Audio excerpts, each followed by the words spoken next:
How we looking now? Testing, testing, testing.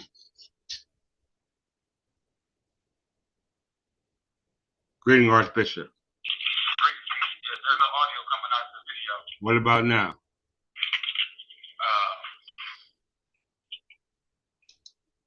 No, we don't hear anything coming out. Hold on.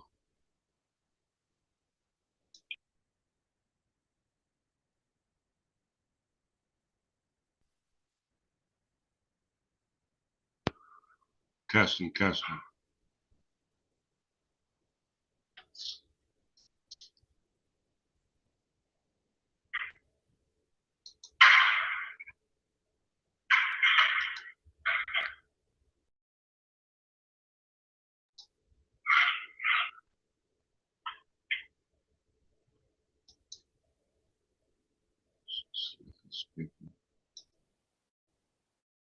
Testing, testing.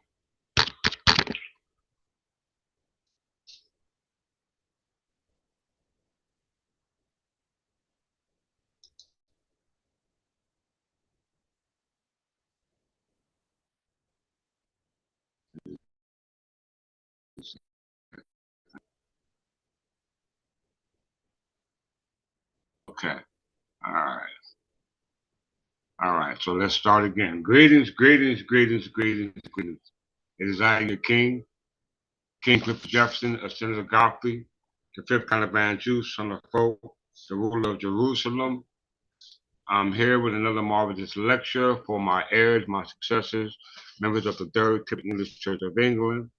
I greet you on behalf of the heirs and successors who have left this illustrious past for us to follow. In lieu of the English Benedictine reform that was global for the English people, i.e. misnomered as English, but correctly they are Anglo-Saxon Berbers. All right, we know that the English didn't come in with the till the English we now use, what we discussed in prior lessons.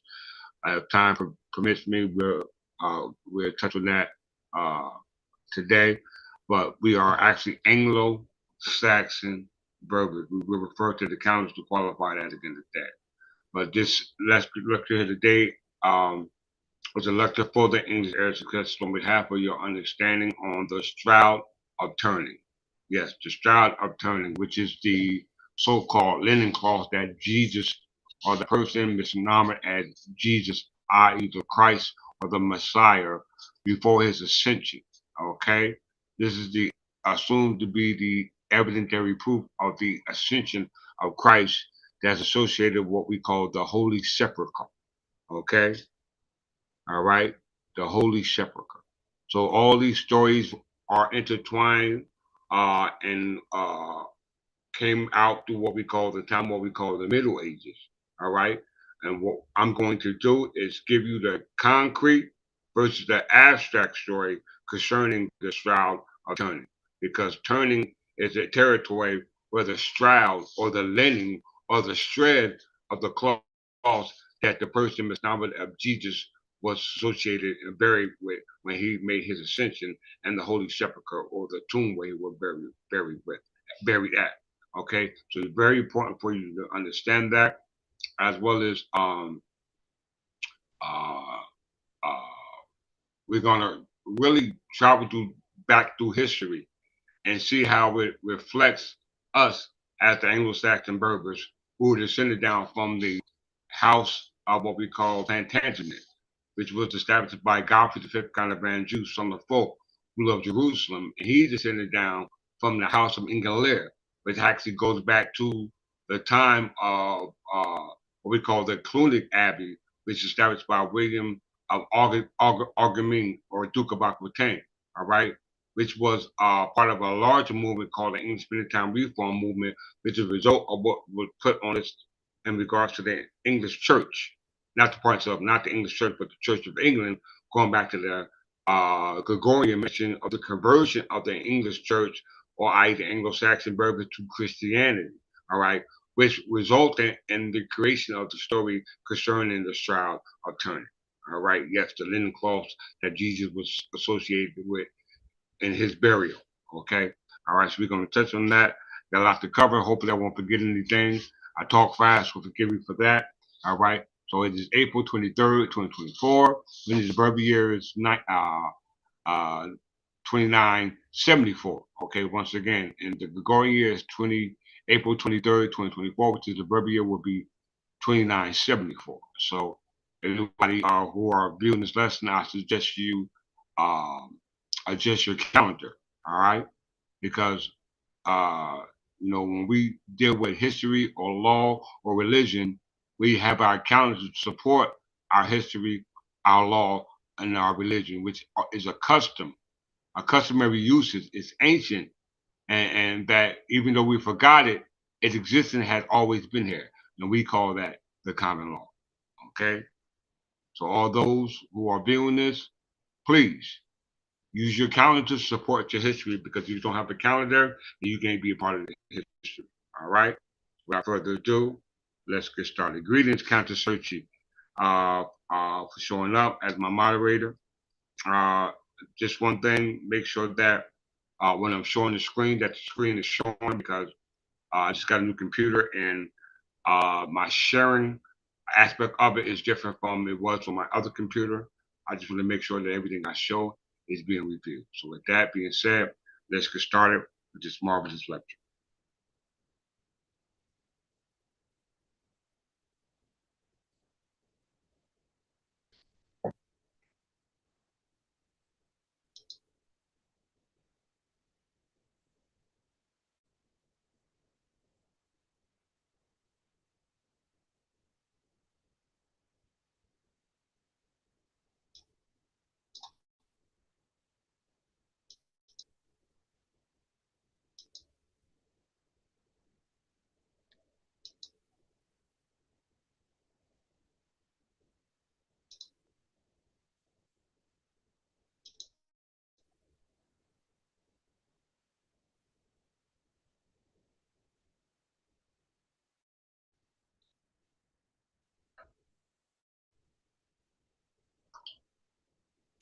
Is the screen being shown, Countess?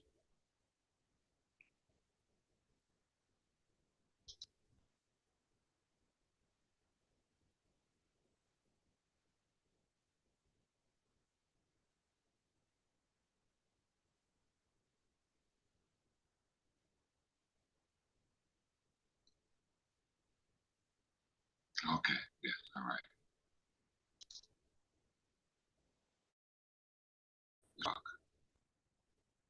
Everybody pay very close attention to what's being said. Greetings, Archbishop Bamble from the House of Belmont. Glad you was able to join us.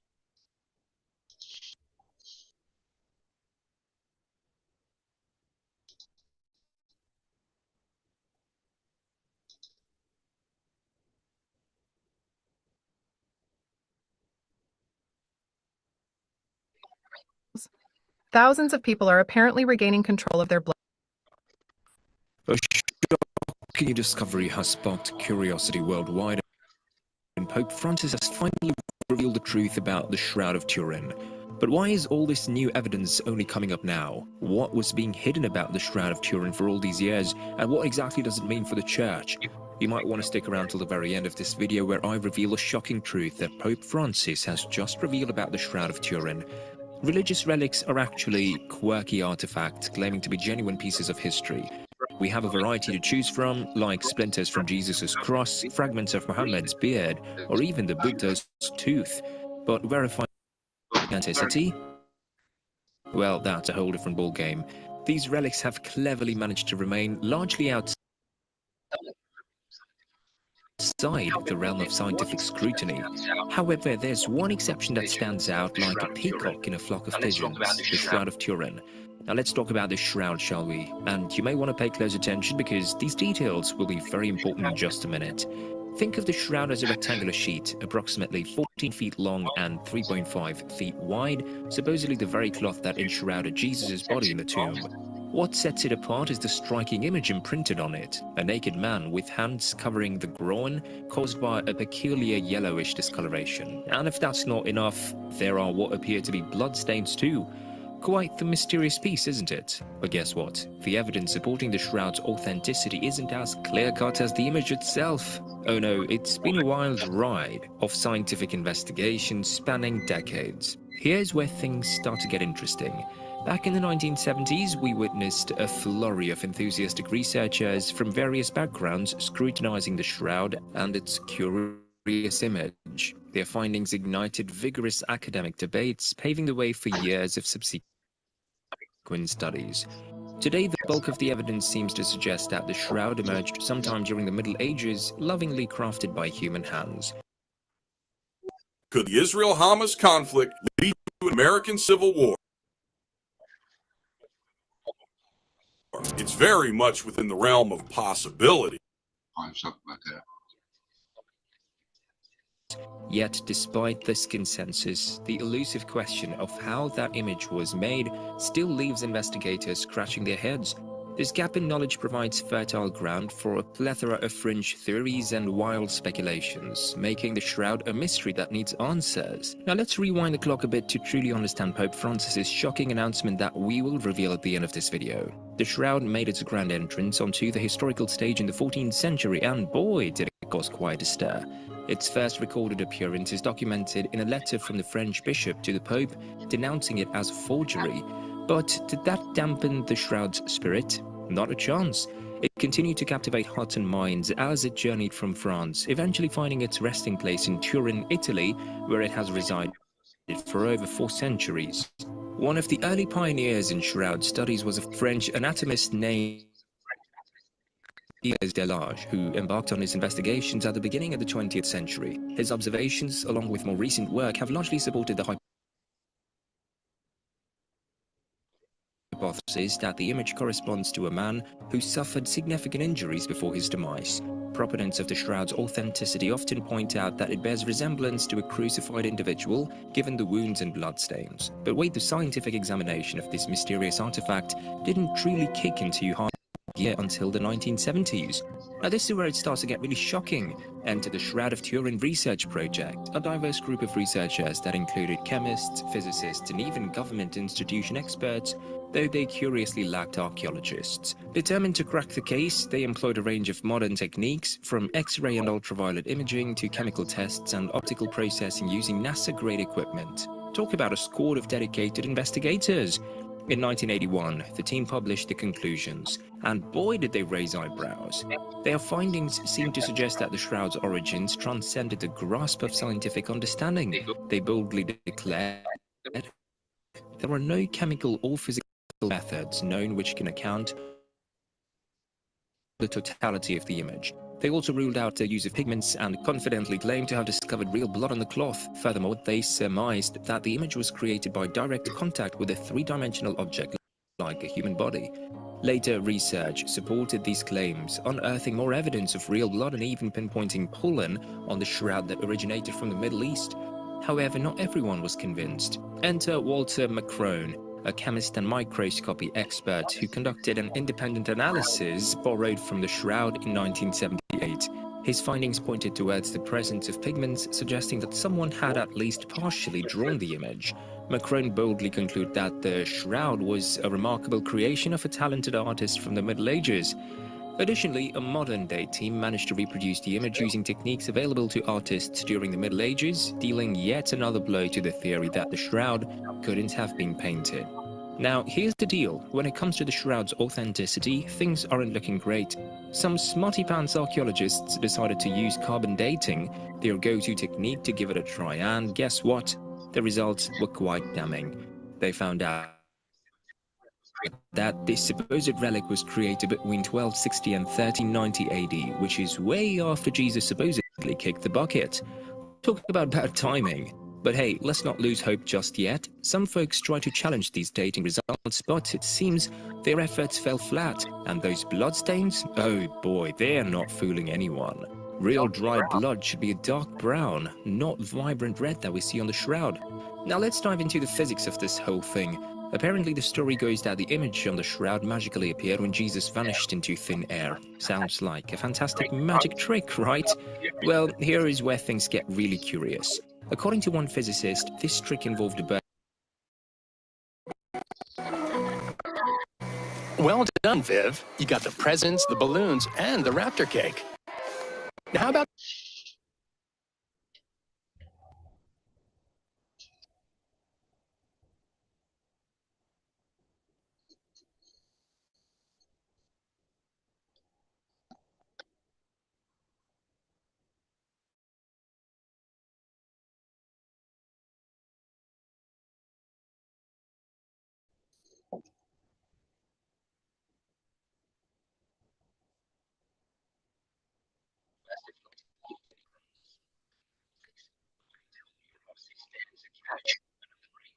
There's a catch. Another brainiac, Robert Hedges, pointed out that humans can't just poof away in a neutron-filled spectacle. Bummer. So here's the bottom line. If we're going to propose supernatural explanations, why bother with scientific measurements at all? It's like trying to fit a square peg into a round hole. It just doesn't make sense, my friend.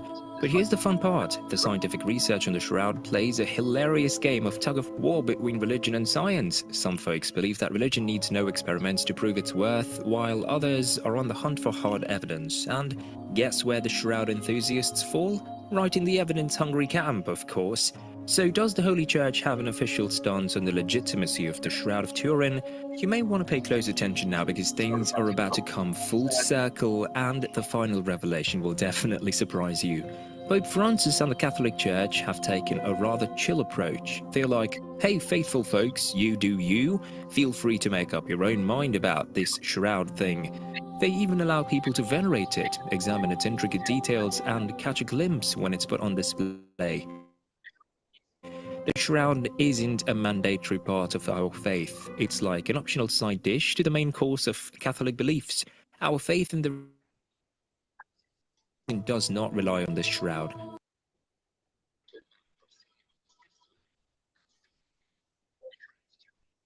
It's all about trusting the apostles' testimony. That's the real deal. The Shroud of Turin has become the ultimate mystery in the world of relics, with its authenticity fiercely debated. But hey, guess what?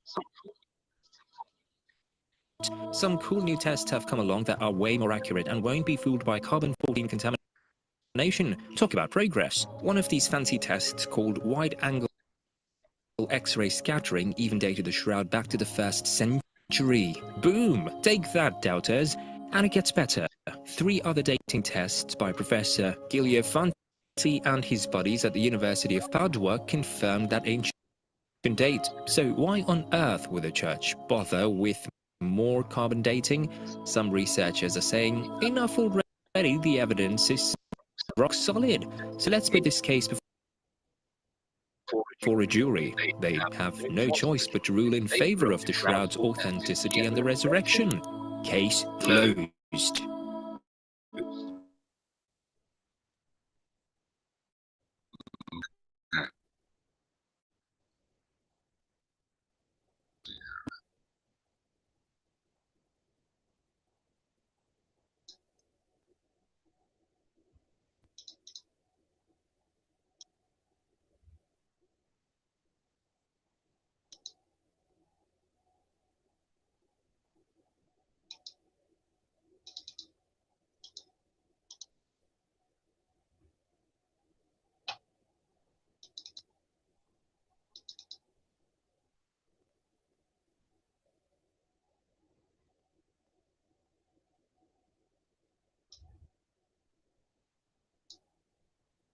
The Shroud of Turin.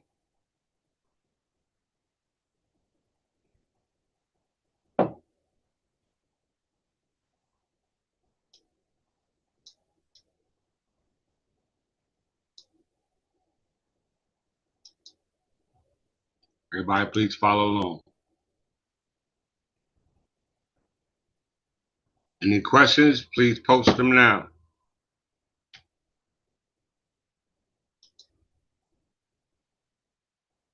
The Shroud of Turin, also known as the Holy Shroud, is a length of cloth that bears a faint image of a front and back of a man.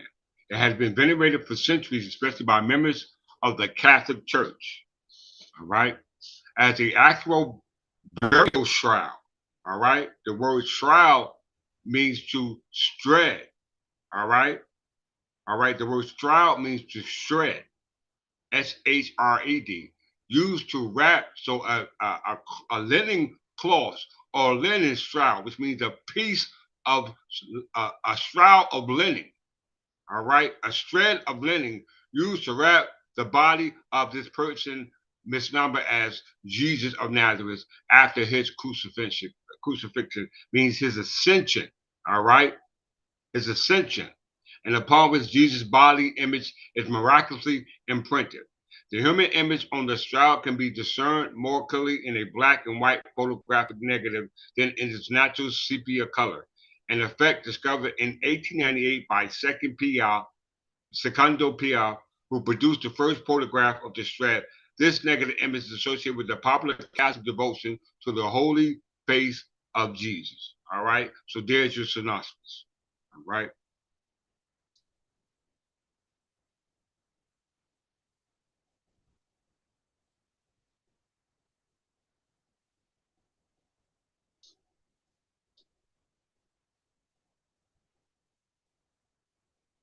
One second.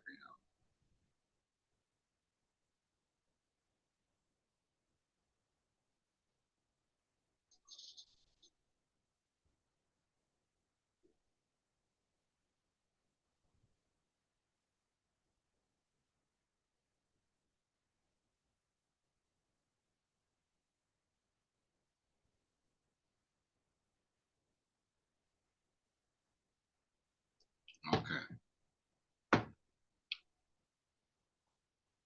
The documented history of the shroud dates back to 1354 when it was exhibited in a new church of Lirey, a village north and central France.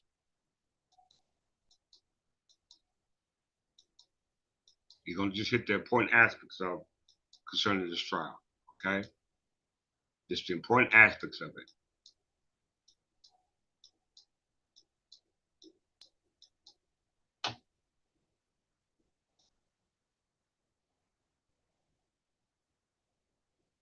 History. History is very important.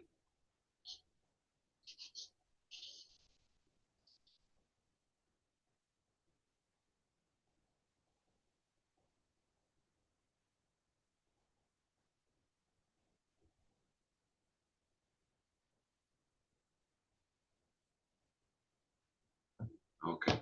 There are no definite historical records concerning the particular shroud currently at Turner Cathedral prior to the 14th century. A burial cloth which some historians maintain was the shroud was owned by the Byzantine emperors, but disappeared during the sack of Constantinople in 1204. Although there are numerous reports of Jesus' burial shroud on an image of his head of unknown origin being venerated in various locations before the 14th century, there is no historical evidence that these refer to the shroud currently in Turner. Okay? Historical records seem to indicate that a shroud bearing the image of the crucified man appeared in the village of Lirey in north-central France around the year 1353 to 1357. It was owned by a French knight, Godfrey de Charny, who died at the Battle of Poitiers in 1356. In 1390, the Bishop of Troyes, Pierre de Arches, who had jurisdiction over the church in Lirey, wrote a lengthy memorandum to Antipope Clement VII, recognized as Pope by the Church in France during the Western Schism, declaring that the shroud was a forgery and that a previous bishop of Troyes, Henri de Poitiers, had identified the artist who had made it. Okay, so there's a brief history concerning the Shroud of Turin. All right, we know that the first time it appeared in history was with Godfrey de Charny. All right, once again, Godfrey de Charny. We know Godfrey is a misnomer. I mean, not misnomer, but it's a actual surname that's derivative of the surname Jefferson or Geoffrey. Okay, very important to understand this. So before we can even get to the Shroud of Turin, the Holy Sepulchre, all right, we got to get to the origin, how we get to the origin of the Shroud of Turin and the Holy Sepulchre and the Jesus being buried in the tomb, took it down from the cross by Joseph of Arimathea, put on the cross by those who crucify him. All right. How do we get to that story? All right. That's very important for us to understand that. So let's go back to the story concerning Joseph of Arimathea. All right. Get a brief history of Joseph of Arimathea and how the story associated with Jesus became associated in Great Britain. All right.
Joseph of Arimathea was, according to all the four canonical gospels, a Pharisee who assumed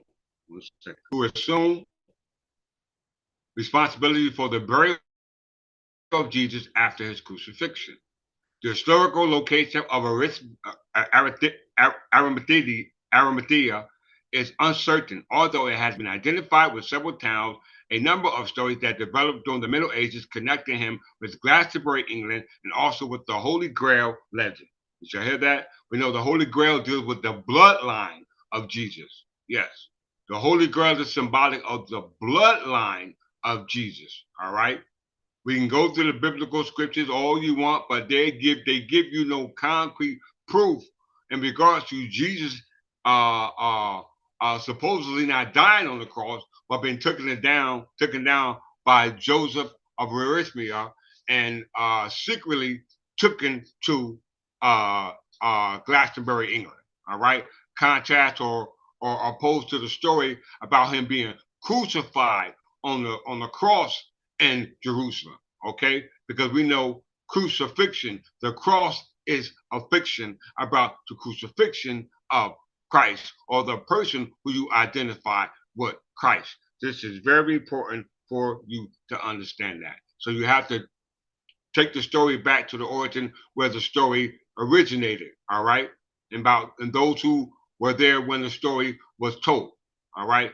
Very important for you to understand that, all right? And once again, you have to use the Hebrew calendar or the Julian calendar or the Roman calendar to qualify this story. We're not going to use those calendars to qualify our story because those stories came from our calendar, the Berber calendar, concerning the stories of the Berbers, Anglo-Saxon Berbers, which is a true story that they're covering up, which is the reason why they call it what they call the Shroud of Turin, because the word turning is an area in French. We know the word shroud means to shred, all right?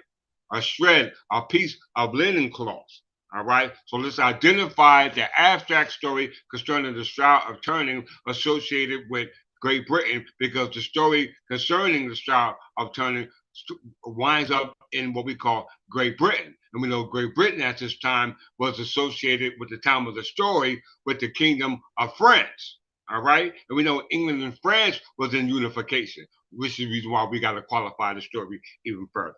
All right.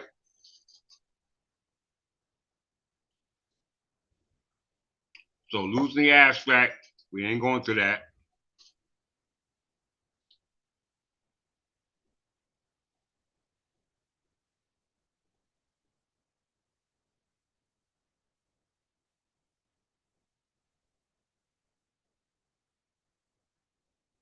I have. In 1986, folklore scholar A.W. Smith critically examined the accretion of the legend around Joseph of Arimathea, often associated with William Blake's poem and did those feet in ancient times. It is a mythical setting widely known as the Hymn of Jerusalem. Legend is commonly held as almost secret yet passionately held article of faith among certain otherwise quiet Orthodox Christians. And Smith concluded that there was a little reason to believe that an oral tradition concerning a visit made by Jesus to Britain existed before the early part of the 20th century. This is what you can call the missing years of Jesus Christ. When you type that up, the missing years of Jesus Christ, it will take you over to what we call Britain. Okay? So without further ado, let's qualify the story even further. All right? Because we know that from the time of Jesus as a child being carried off to Great Britain by Joseph of Arimathea and secretly raised in Great Britain. All right? Secretly raised in Great Britain. Because this story, as told by the Roman Catholic Church, is symbolic of an abstract resurrection, all right, which is a spook resurrection or a spook incarnation or a spook personification of some spook person versus how I'm giving it to you based off the personification or the incarnation or the incorporation or the sitting in the seat of the individual who's supposed to be representing that Christ or that anointing.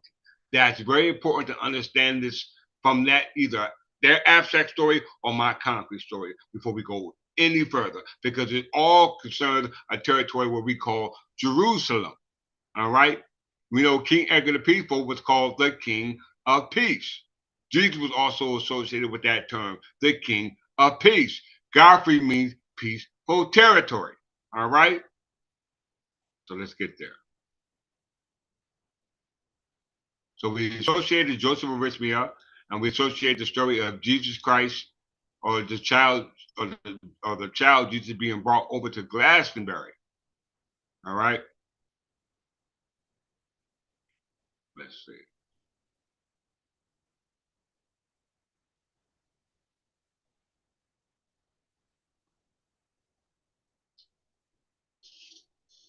All right. Although a series of legends developed during the Middle Ages, perhaps elaborately of early New Testament apocrypha, tied this Joseph to Britain, as well as the Holy Grail.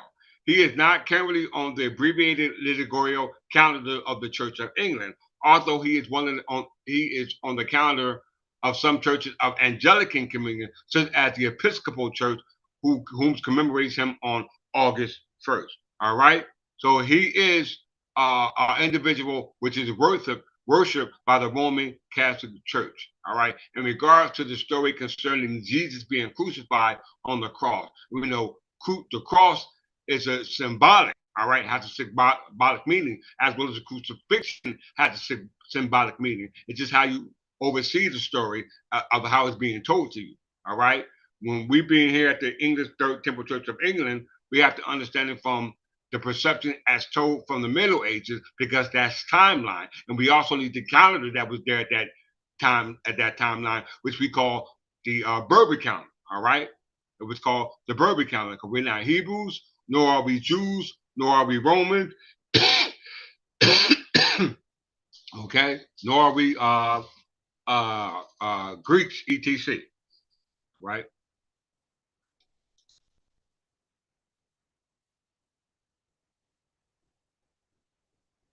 Let's get the foundation of the law before we go any further.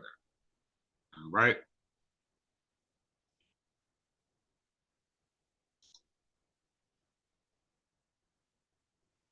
Always good to revisit the old.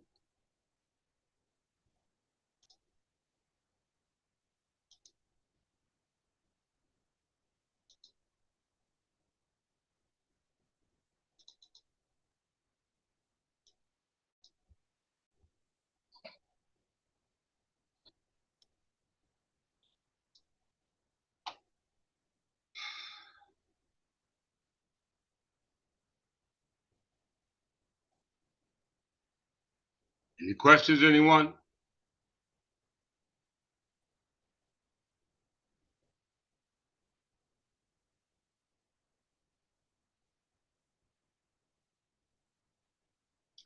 Doan's book, Code of Alfred, or Legal Code of Alfred the Great, which was a wise code of law. Doan's being laws or judgment, compiled by Alfred the Great in 893. Alfred codified the 3 prior Saxon codes, those of Ethelbert of Kent, that goes back to the time and when the Anglo-Saxon burghers were converted to Christianity by Pope Gregory I under Augustine of Canterbury through the Church of England. And this is the reason why you had the conflict between Ethelbert of Kent and his descendants carry on to what we call Essex of Wessex, which were part of the kings of Wessex, going down with Alfred the Great, his children, Edward the Elder, Asserton, King Edgar the Peaceful, which is our Jesus Christ, as well as we consider those who came in before the Wessex, which is Otho of Mercia. All right. All right. So that means that all the laws that were compiled in Alfred the Great Dome's book was based upon Ethelbert of Kent and Neil Wessex and Otho of Mercia, in which he prefixed the 10 Commandments of Moses and incorporated rules of life from the Mosaic Code and the Christian codes of ethics. Okay, so these are our laws. All right, these are our laws incorporated. All right, key word, incorporated. All right, to fit the concrete contrast to the abstract story. So people can't take the story and act like it's theirs, like the British Israelism did, or the British Israelites did, i.e. the House of Stuart. All right, they took the story. That brings me here.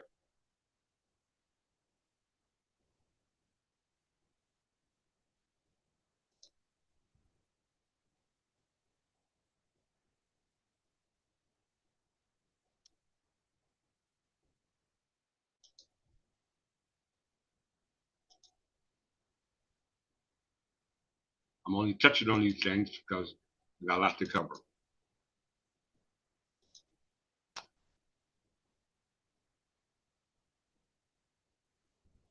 Masonic manuscripts. All right. The Masonic manuscripts are the laws that were created by Alfred the Great in the Dome's book. Okay. All right, which were all the laws concerning a cosmopolitan movement. All right, a cosmopolitan movement, which was called the English Benedictine Reformation. The English Benedictine Reformation. All right.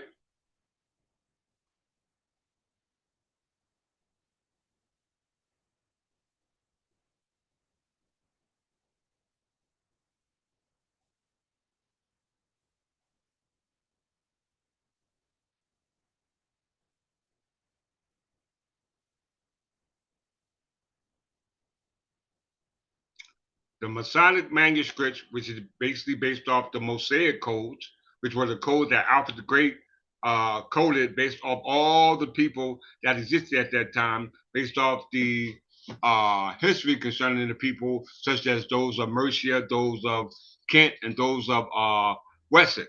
All right. All right. These are the stories that were told going back to stories that were regenerated in what you call your biblical text.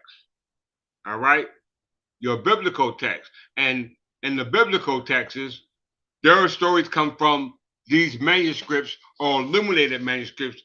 I should say from King Alfred's code. Okay, based upon our calendar, because your calendar that you use to qualify your story, we use our calendar to qualify our story, which are at work synonymously at the same time. Every person, nation, or country has a date to establish their existence, like every other person that exists on the planet from other nations or people has a date to qualify their existence based off those people. All right. So if you are claimed to be people other than the people that you're not, then you need a calendar. Okay. And that calendar should be able to backdate your story from time immemorial, which is the time you were not, which we call time out of mind. Okay? Time out of mind. You know what I'm saying? Look at that saying. Time, we know time is subject to what we call space-time, three dimension of time to a fourth dimension of time to a one-dimensional time continuum. Okay, from past, present to future. Okay, but we know the physical body cannot go back to the past or can't go to the present because of its mass. All right. We know that mass is what we call matter. We know we have two things we call mass, which is subject to geometry relativity, and then we have antimatter, which is subject to what we call a special degree relativity. We're dealing with ether. Okay, and apparently in the Middle Ages they understood this knowledge, or what we call quantum physics. All right, they understood dark radiation. They understood about dark radiation, all right? Yes, sir. They understood this in the Middle Ages, all right? And all of it was considered Masonic, masonry, hidden, all right? So here we have an example. The Halliwell manuscript, also known as the Resian poem, is the earliest of the old charges. It consists of 64 volumes of pages of Middle English, Britain, and Birmingham couplets. And it differs from the prose of all later charges. The poem begins by describing how he lucid counterfeited geometry and called it masonry for an employment of the children of nobility in ancient Egypt. We know that Egypt got their own calendar, all right? So they're not Berbers, all right? In this recount, the spread of the art of geometry in diverse lands. Once again, and this recounts the spread of art of geometry in diverse lands from Elucid's perspective, all right, which is the counterfeit geometry that is now being used to qualify people existing here based off their so-called coming from one place to another, all right, because that means measurement. If you're going from one place to another, that denotes the distance, a space and time, because from here to there, there's a space. And you got to show between from here to there how you existed in that space. All right? That's what we all have to prove. The document relates how craft of masonry was brought to England during the reign of King Ashton, 924 to 939. So we dealing with a time space from what they call the ancient Egyptians, all right? Who so-called built their history based off their nobility, which is called geometry. All right, to measure their existence. Geo means earth, metry means measurement. That's the first word of the word Godfrey, Geoffrey. Geo means earth, all right, globe. And the Frey means Lord, Freya. That's a Nordic term for the Lord Freya, okay? So we understand that the ancient Egyptians, which are mentioned in your Bible, who enslaved the ancient Israelites, who are subject to the Mosaic Code that was incorporated in Alfred's code called the Domes Book, all right, which is now what we call Masonic masonry, all right, which was preserved by Alfred's grandson, Ashton, because it says the document relates how the craft of masonry was brought to England during the reign of King Ashton in 924 to 939. So here's an ancient preservation of customary laws, all right? Together with the nobility and landed gentry, forced the 15 articles and 15 points for their rule. This followed by 15 articles for the masters concerning both moral behavior, do not harbor thieves, do not take bribes, attend church regularly, etc. Y'all hear that? You must attend church. In the operation of the work on a building site, do not make your mansions labor at night, teach apprentices properly, do not take on jobs that you cannot do, etc. There are then 15 points for craftsmen, which follow a similar pattern. Warnings and punishment for those breaking the ordinances are followed by provisions for annual assembly. There follows the legend of the 4 crown martyrs, a series of moral abhorrentisms, and finally a blessing. Okay? So these are the laws of our ancestors that were immersed with the laws of the abstract stories that were told by other people other than our ancestors, because they had their own way of describing it, but nonetheless, it was amalgamated all together as we see in the Dome's Law, okay, or the Dome's Code. Alfred the Great. All right, we know Atherton, King Atherton means noble stone. All right, very important to understand that. All right, let's keep going.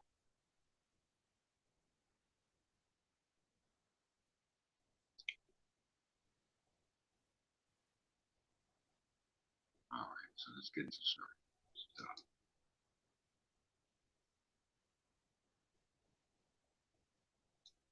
Y'all ready to learn? I hope so.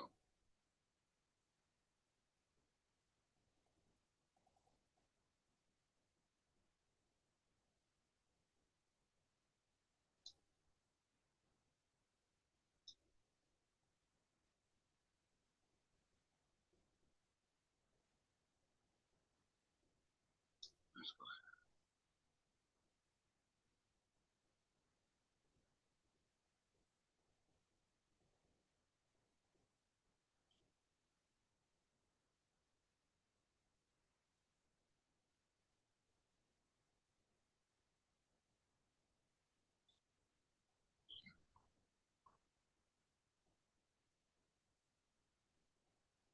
Where is he?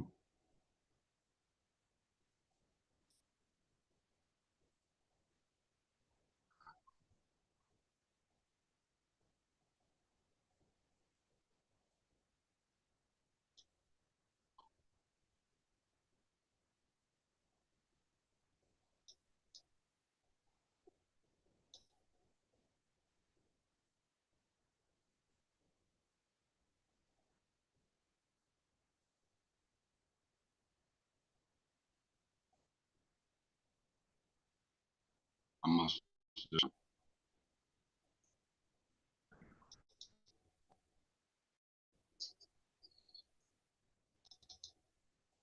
Sorry about that.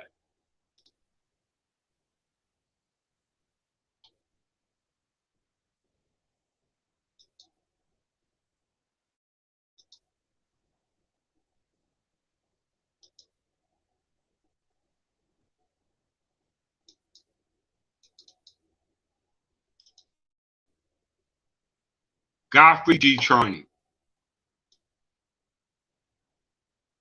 Godfrey de Charny. Godfrey is a French word, okay? Godfrey de Charny, or Charny, however they pronounce it, all right? Very important to understand who this gentleman is, all right? He was a crusader. Hold that thought.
Godfrey de Charny.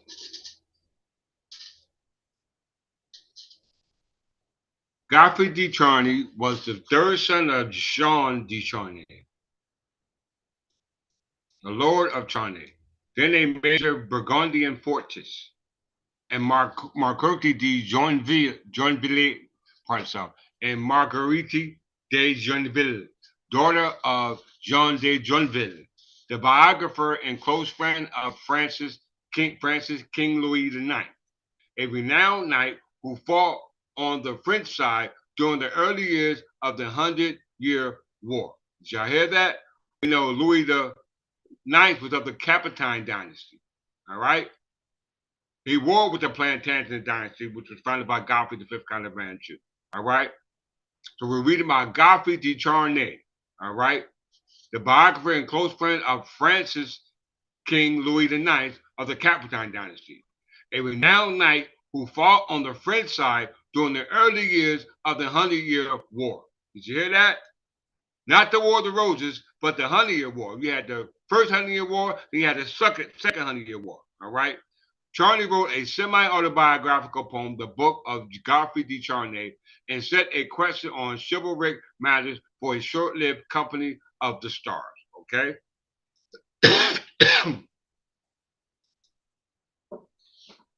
France's counterpart to the England's Order of the Garter.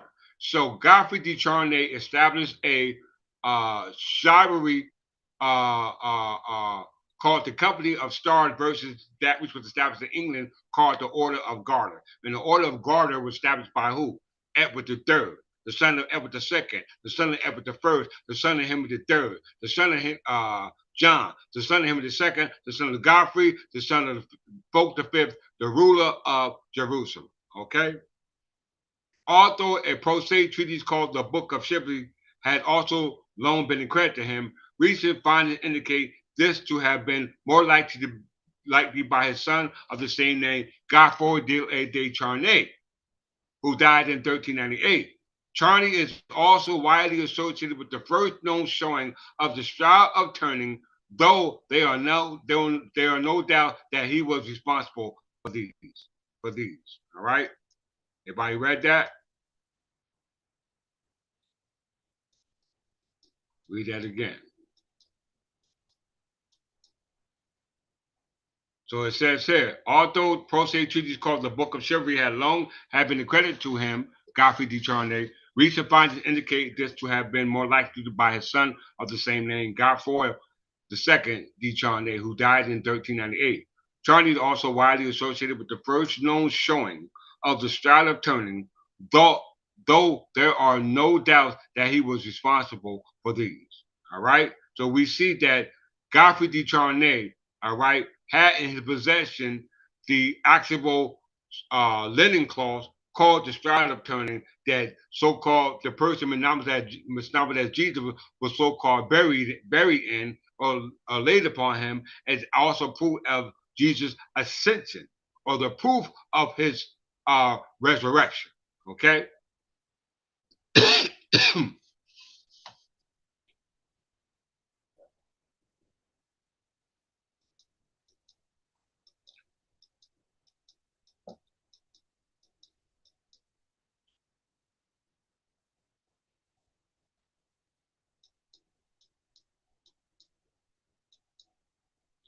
It says he took part in successful crusading expeditions to Smyrna in 1344, and shortly after he returned from this, King Philip VI appointed him as royal counselor and bearer of the Oriflamme, the sacred battle standard of France. This role one in which he continued under King Sean II. King Sean II made it hold an automatic target for enemy forces on a battlefield, and it was thus that he met his heroic end during the closing moments of the Battle of Poitiers on the 19th September 1356. Okay? So we know he was a crusader. On your own time, you can read up on his life, who the individual was, or for the sake of time, I continue to hit and get to where I need to get to in regards to proving my point.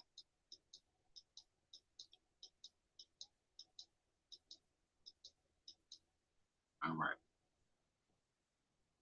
Later career of Godfrey de Charny, all right, who was said to have in his possession the Shroud of Turin. And the Shroud of Turin go all the way back to the place, to the linen cloth that Jesus was supposedly covered with. We know the word shroud means shred, all right? So it means a shred of linen that Jesus was covered with, or the person called Jesus, and because of the image that was infracted on the actual linen cloth, supposed to be the image of this person they call Jesus, all right? That and this so-called linen cloth was supposed to be put inside of a tomb, all right? Put inside of a tomb. So it made its way from Jerusalem to Great Britain and then France, okay? From Jerusalem, Britain, then France. So that means that Jesus, or the person, the misnomer of Jesus, was a global figure, okay? Very important to understand that. So we're dealing with the person who was last seen with the Shroud of Turin, all right? We know Turin is a place that the Shroud wind up in. The last Western place of the Shroud of Turin was in France, okay? Was in France. Following Charney's return to France, he joined the siege of the town of Aiguillon and the country southwest, from which August 1346 he was sent post-haste northward to try to prevent an invading Flemish army from capturing the strategically vital town of Bethune. This assignment he achieved with conspicuous success. In marked contrast to his King Philip VI, who, after being heavily defeated by England, King Edward III at the Battle of Crécy, went on to lose the port of Calais likewise. In 1347, King Philip appointed Charney a royal counselor and bearer of the orphelin, later also making him responsible for protecting France's northern border and for trying to recapture Calais from the English. All right, so we see that Godfrey de Charny returned to France. All right, and he also had an encounter with King Edward III, and we're going to see the association with everybody that was associated with the Crusades, i.e., the Knights of Templars, were affiliated with the Plantagenet descendants, King Edward II, King Edward I, King Edward II, and King Edward III. As we see here, King Edward III at the Battle of Crécy. Now let's look at the Battle of Crécy just for a second, okay? Just for a second.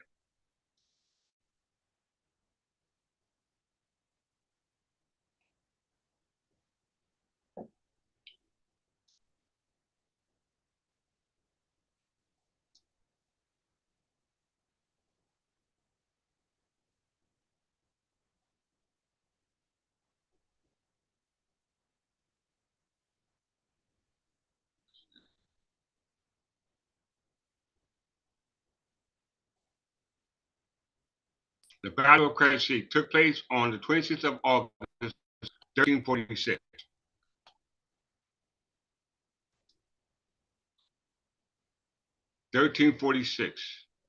In northern France, between a French army commanded by King Philip VI and an English army led by King Edward III. All right. Prior to William the Conqueror, there were no English kings. All right. There were no English kings. They were all Anglo-Saxon Berbers. All right. Under the Anglo-Saxon Berber calendar. We'll go to the calendar to qualify it. All right. Because we're going to see at the time of 814, which is the time of the reigning Frankish king. When I say the Frankish kings, I'm not talking about the French kings. The Frankish kings go back to those who descended down from Clovis I, known as the Merovingians and the Carolingians, who gave birth to what we call the Capetine dynasty. All right, who Louis IX was descended down from. All right, they're not to be associated with the French kings, who we are associated with, who descended down from Godfrey I. All right, who descended down from England, all right, of the Angevin. The Angevin Empire is different from the Angevin kings. The empire was just a long out empire that grew from the Angevin king. We must understand that. So the Battle of Crécy took place 26th of August, 1346 in northern France between the French army commanded by King Philip VI and the English army led by King Edward III. The French attacked the English while they were traversing northern France during the 100-Year War, resulting in an English victory, heavy losses of life among the French. Everybody see that? We're not even there, and we're able to go back in time and see what took place with our family, okay? All those who need a deeper understanding about this conflict that we have with the Frankish kings, you can please visit that Battle of Crécy. But for the sake of time, all right? We know it involves our ancestors because King Edward III was an Angevin king from the Angevin Empire, all right? Started by who? The Angevin Empire was started by John, Okay? King John. We're going to deal with that today. Where else we want to go?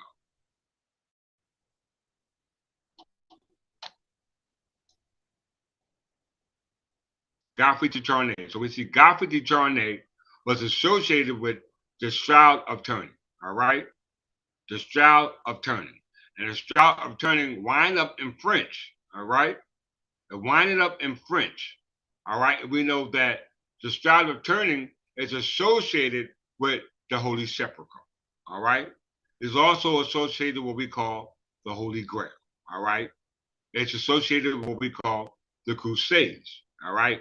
We see Godfrey de Charny, as we say in his later life, we see that he came into contact with Edward III. All right? He came in contact with Edward III. Where's it at? Right here. Right here. At the Battle of Poitiers. All right? The assignment he achieved was conspicuous success in marked contrast to his King Philip, who, after being heavily defeated by England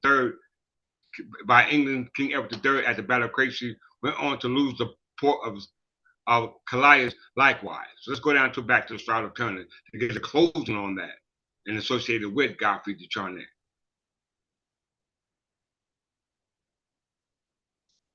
In 1353, just 3 years before his death, Godfrey de Charny had founded a collegiate church at his tiny fief in Lirey near Troyes. Though the contiguously lengthy act of foundation for this still exists in the local archive of the office of Troyes. Curiously, it makes not the slightest mention that he had entrusted Christ's shroud to the Lirey church. All right? Yet, according to the Bishop of Troyes, writing in 1390, a cloth-bearing imprint claimed as authentically from Christ's crucified body was being displayed there circa 3 years later. All right, sometime around 1356. Apparently, Troyes' then Bishop Henri de Poitiers had investigated these authenticities claimed and angrily shut the display down on finding the purported shroud to be a cooning fake concocted by a contemporary artist. Okay, a contemporary artist.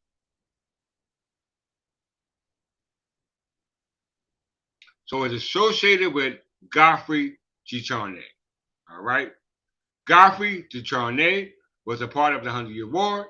He established what they call the Order of the Garter, as contrast to the Order parts of. He established what they call a short-lived Company of the Stars, contrast to the Order of Garter, who was established by who? Edward III. So let's visit the Company of Stars and the Order of Garter so we can keep the track and the paper trail for where I'm trying to go with this.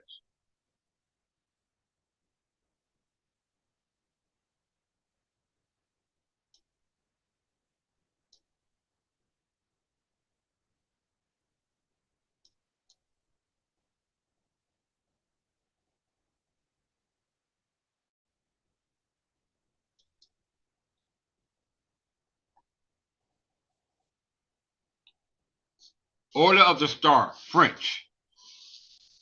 The Order of the Star, Company of the Star, was an order of chivalry founded on the 6th of November 1351 by Jean II of France, and an imitation of the Order of Garter founded in 1348 by Edward III of England. So Godfrey de Charny made an order called the Order of the Stars, contrast to the Order of the Garter established by Edward III of England.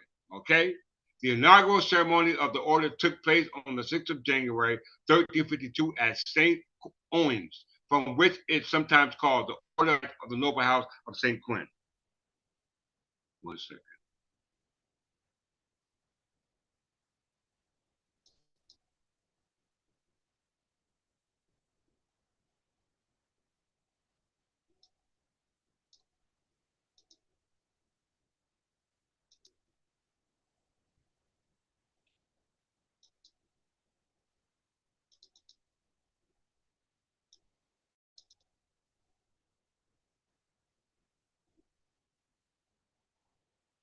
Is it showing now?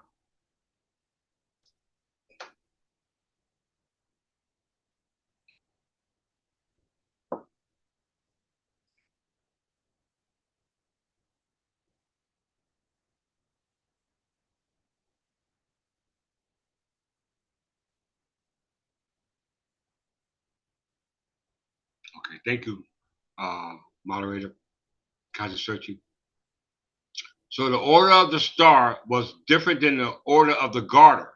The Order of the Star was established by Godfrey de Charney, contrast to the Order of Garter, which was established by the Edward III of the Angevin crown. Very, very, very, very, very, very, very, very important that you make that distinction. Okay? All right. The order was inspired by Godfrey de Charney, theoretician of chivalry, an elite knight who ultimately earned the apex privilege of Oriflamme bearer. In part, it was intended to prevent the disaster of crusades, and to this end, only success on the battlefield counted towards the members' merits, not success in a tournament. By its statutes, members also received a small payment in order provided housing and retirement. They were sworn not to retreat or move more than 4 arpents, about 6 acres breadth, from a battle. This last provision cost the lives of 90 members of the order at the Battle of Moran in 1352 and in the Battle of Poitiers in 1356. Cost the king his freedom when many, if not most, of his fellow knights of the Star lost their lives. The order fell rapidly into disuse during John's captivity in London, but afterward the nominal rank swelled so enormously that by the time of Charles V, its bestowal was meaningless. Right?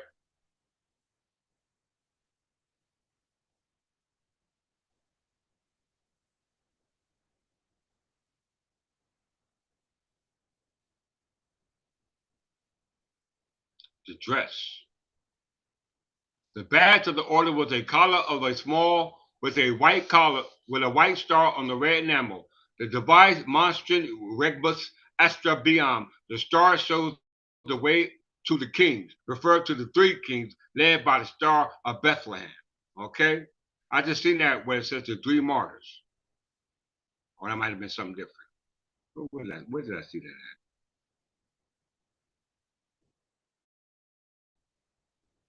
Where was that? The Doomsday Book.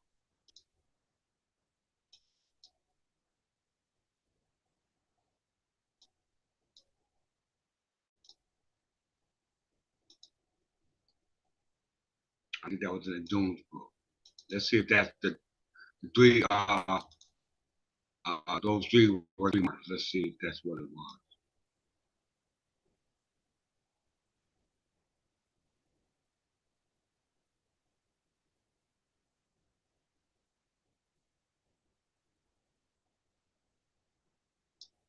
Was that the Masonic code? Masonic manuscript.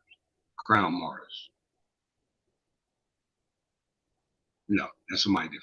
All right, my bad. All right, let's see. So the Order of Stars by Godfrey de Charney was an order established by him. All right, and we know he was associated with Louis the Ninth. Was that Louis the 10th or Louis the 9th? Which was a Frankish king. All right, very important. Very important to understand that. All right, let's move forward.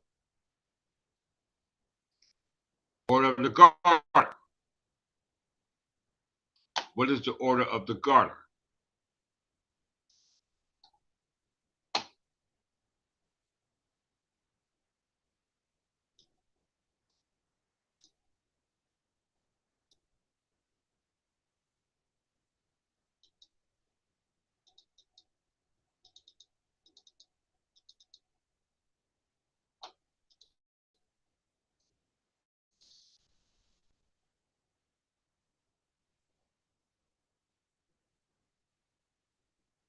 Order of the Garter. The most noble order of the Garter in order of chivalry, founded by Edward III of England, the son of Edward II, the son of Edward I, the son of Henri III, whose father is Henri III. Okay, very important to understand that Edward III is the son of Edward II, the son of Edward I, the son of Henri III. All right, we know Edward I established Queen Imperatrice, which was a law that you could not sell an entailed estate which is part of what we call crown land, because crown land is intel estate. All right. All right. So it all involves the land. This whole thing involves the land that were under the authority of our ancestors. All right. That stretch all the way over here. All right. So we see the the order of the Garter contrast to the order of the Star, was established by Edward III in 1348, the most senior order of knighthood in the British honor system. It is decoration outranked in precedence only by the Victoria Cross and the George Cross. The Order of the Garter is dedicated to the image and arms of St. George, England patron saint. That's going back to St. Georgia. We know our patron saint is Edward the Confessor, which was replaced with St. George, okay, who's saying the dragon. Appointments are the sovereign sole discretion typically made in recognition of natural contribution, service to the crown, or the distinguishing personal service to the monarch. Okay? History. We don't need to go to history. We know that it was established by Edward III. Let's see everybody who's a part of this order, though. All right? Who are associated with this order? Everybody, let's look. We're going from the 14th century on to the present. All right? To the present. So we know it's a Plantagenet crown because King Edward III was a Plantagenet.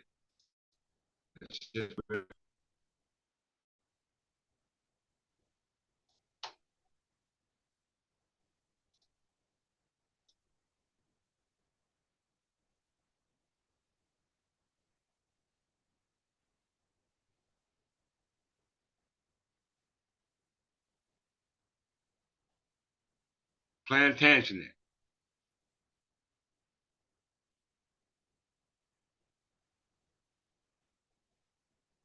Is my string showing, Countess?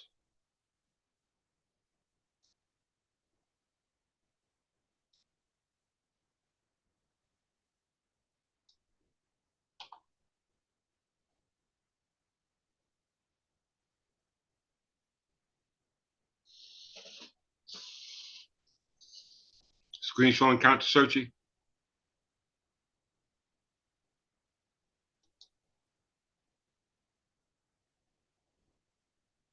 Okay, thank you. House of Plantagenet. Very, very, very important for you to understand that. Let's go back.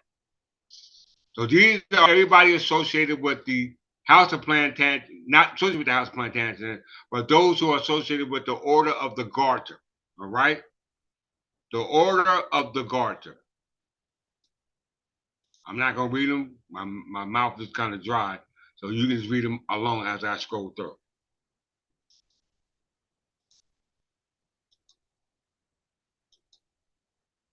I'm pretty sure you'll see somebody that you'll recognize.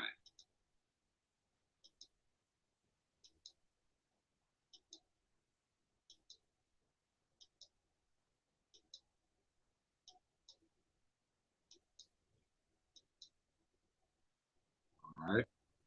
Got some more members. I think should have some.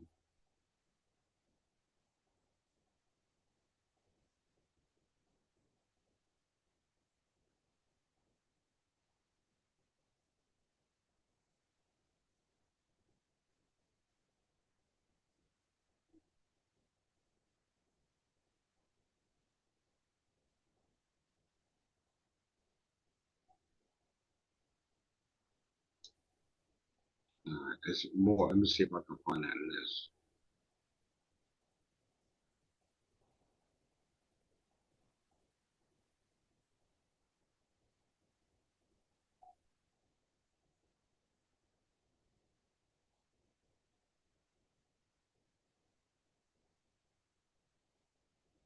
To show all of them.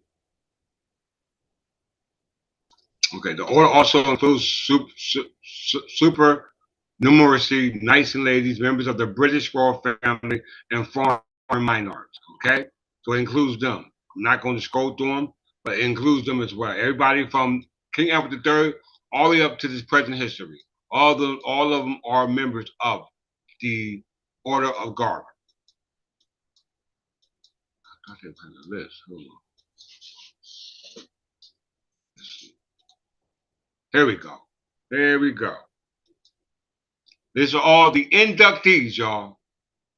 From 1348 AD, Annos Dominios, in the year of our Lord, these were all the inductees inside the order of the Garter.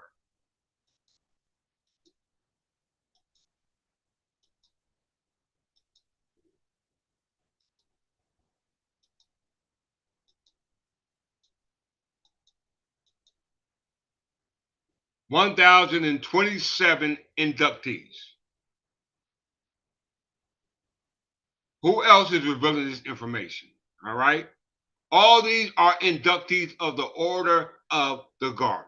All right. And the Order of the Garter contrasts to the Order of the Stars. All these involve some stories involving the Shroud of Turin, which is associated with the resurrection of Jesus Christ. All right. Or the position that Jesus resurrected into. And that position is the office of king. All right? The office of king. You must understand that. All right? So these are all the abductees into the order of the Garter. All right? Everybody see that? The order of the Garter. You know, prior to the order of the Garter, you came to the what we call the Crusades. You at the time of the Crusades, all right? Very important to understand that, all right? Because we also have to consider, let's just pull them up, what we call Godfrey de Charney, right? Who established the Order of the Garter. Didn't it say that? Order of the Garter established by, yeah.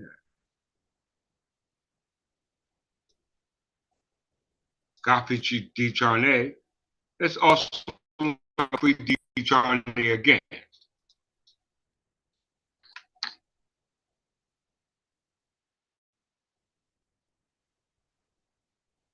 Let's look at this.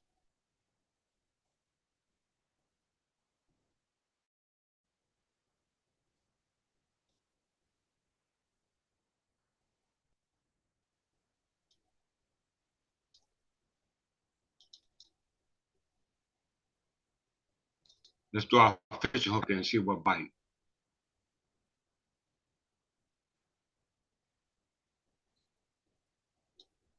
Let's see what bite, what we get.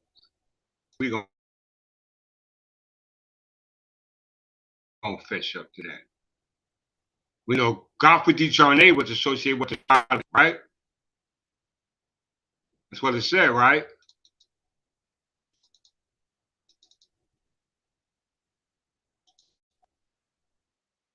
And we see he's associated with the Knights of Templar, because here we have another Godfrey de Charney, all right?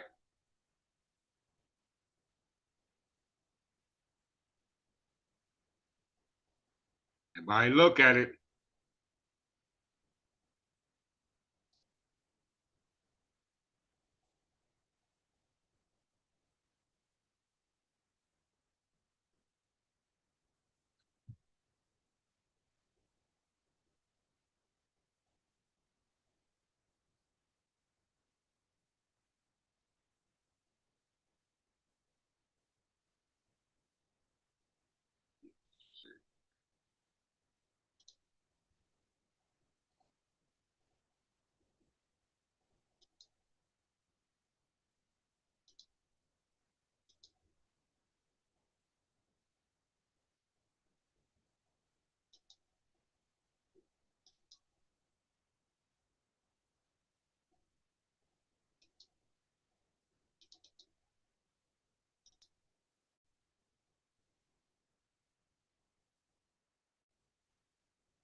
Godfrey de Charney.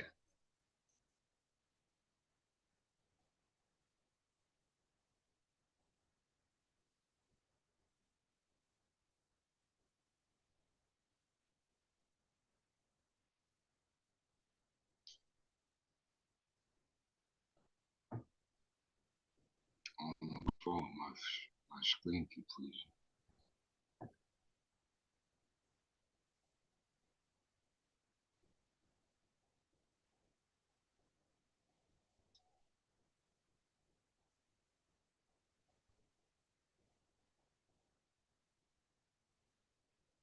Godfrey de Charney. Godfrey de Charney, also known as Guy de Arvagne, parts of if I pronounce his name wrong. These some hard words. Godfrey de Charney, also known as Guy de Arvagne, was preceptor of Normandy for the Knights of Templar. In 1307, de Charney was arrested along with the entire order of the Knights Templars in France. In 1314, was burned at the stake. Okay. So there's another person named Godfrey de Charney, almost spelled the same, just missing the E, all right, who was burned at the stake as a member of the Knights of Templars who were famous for crusades, okay?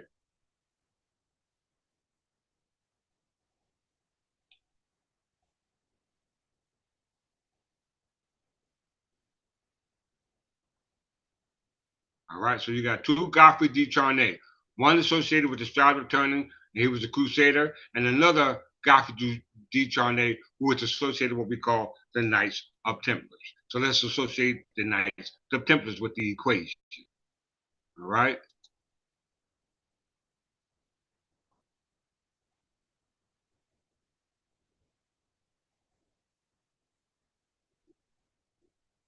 I don't know what's wrong with my screen.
Knights of Templar.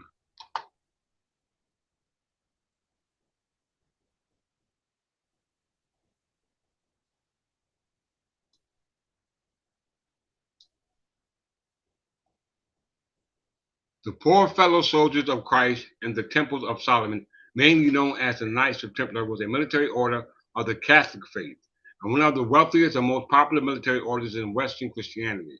They were founded in 1119, headquartered on the Temple Mount in Jerusalem, and existed for nearly 2 centuries during the Middle Ages. Everybody hear that? Now, the Knights of Templars were not just found in Jerusalem. They were found in France and Scotland. Okay? They were found in France and Scotland.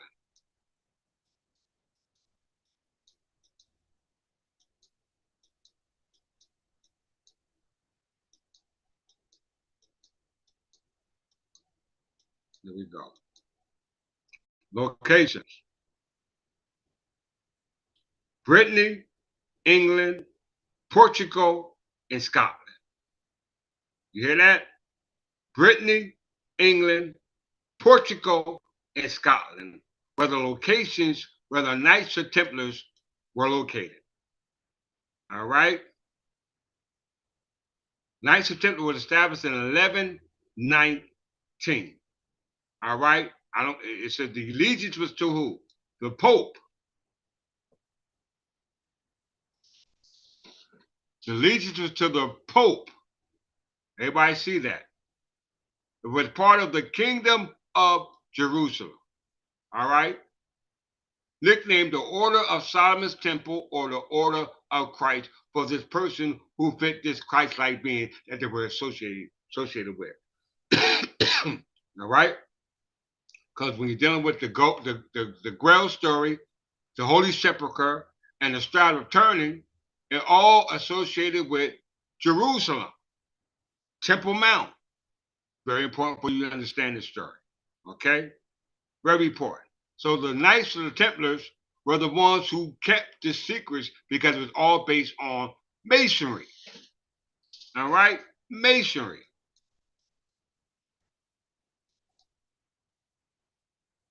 These are all the sieges that the Knights of Templars were associated with. All right? Founded in 1119. You want to, you go through all the wars that they went through. To me, that's irrelevant. You know what I'm saying? Because I'm concerned with A and Z. All right? Everything in between it, I concern less about. I want to know the beginning and the result. All right? To how we got to where we are now. What took place is irrelevant because you're getting nowhere trying to sift through the mess and not realize the mess was only established by the one who started it. You know what I'm saying? So you got to go to the root.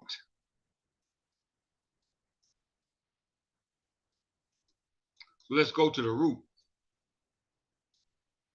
History of the Knights of Templar. After Franks in the First Crusade captured Jerusalem, you hear that? Once again, after the Franks in the First Crusade captured Jerusalem from the Fatimid Caliph in 1099, many Christians made pilgrimage to various sacred sites in the Holy Land. Although the city of Jerusalem was relatively secure under Christian control, the rest of the outer rim was not. Bandits and marauding highwaymen preyed upon these Christian pilgrimages, who were routinely slaughtered sometimes by the hundreds, as they were attempting to make their journey from the coastline at Jaffa to the interior of the Holy Land. All right. The first ruler of the Knights of Templar was known as Hugh de Payne, a knight who were knighted by King Baldwin. All right. King Baldwin, the king of Jerusalem, who was successor of Godfrey of Bouillon, the king of Jerusalem, from the house of Flanders. All right? From the house of Flanders.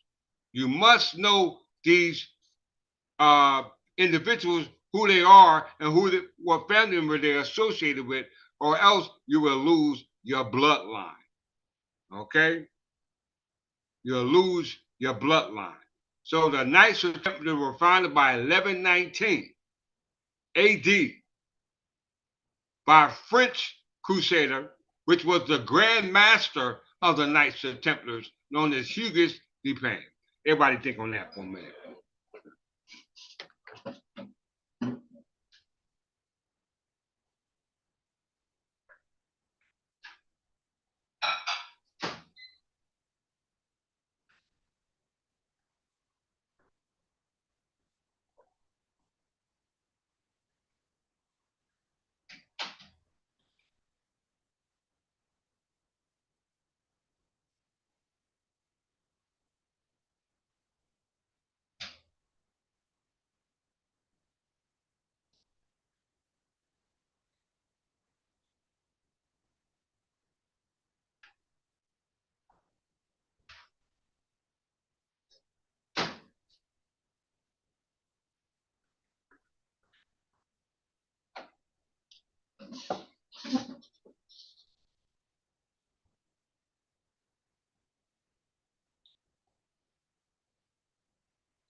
All right, so Knights of Templar was founded in 1119, and the Knights of Templar was associated in Brittany, England, Portugal. What else they said?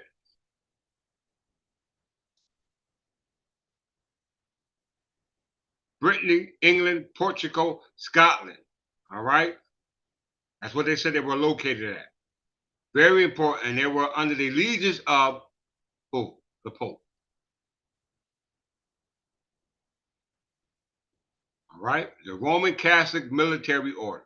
All right?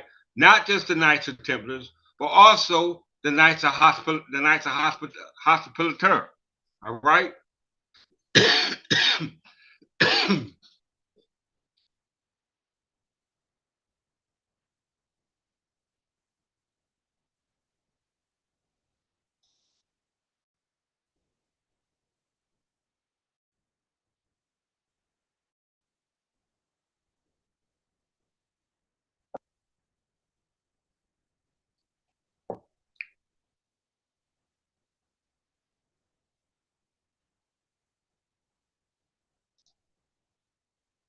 The Knights of Hospitaliers.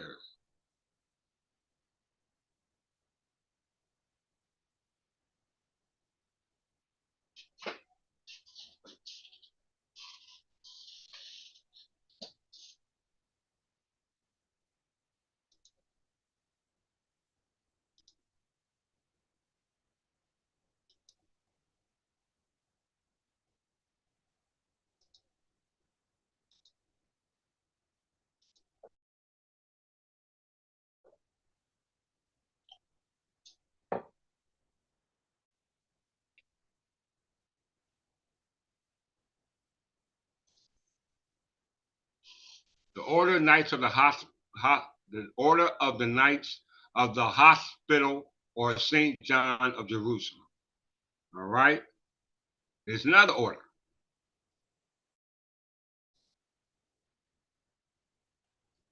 The Order of Knights of the Hospital of St. John of Jerusalem, commonly known as the Knights of Hospitaliers, is a medieval and early modern Catholic military order. It was founded in the Crusader Kingdom of Jerusalem in the 12th century and had headquarters there until 1291. Okay? Everybody see? So this is before the Knights of Templar. All right? The allegiance is to who? The Pope.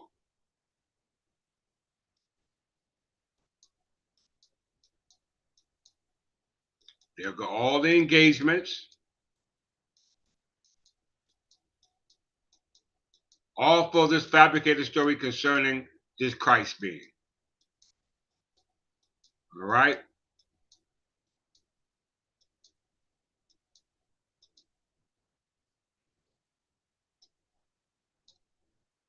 So let's take it back, or let's go to the source. Let's go to the source.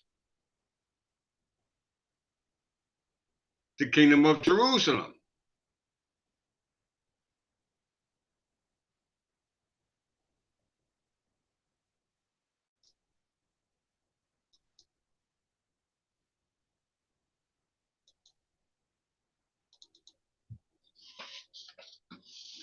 Everybody follow along so far?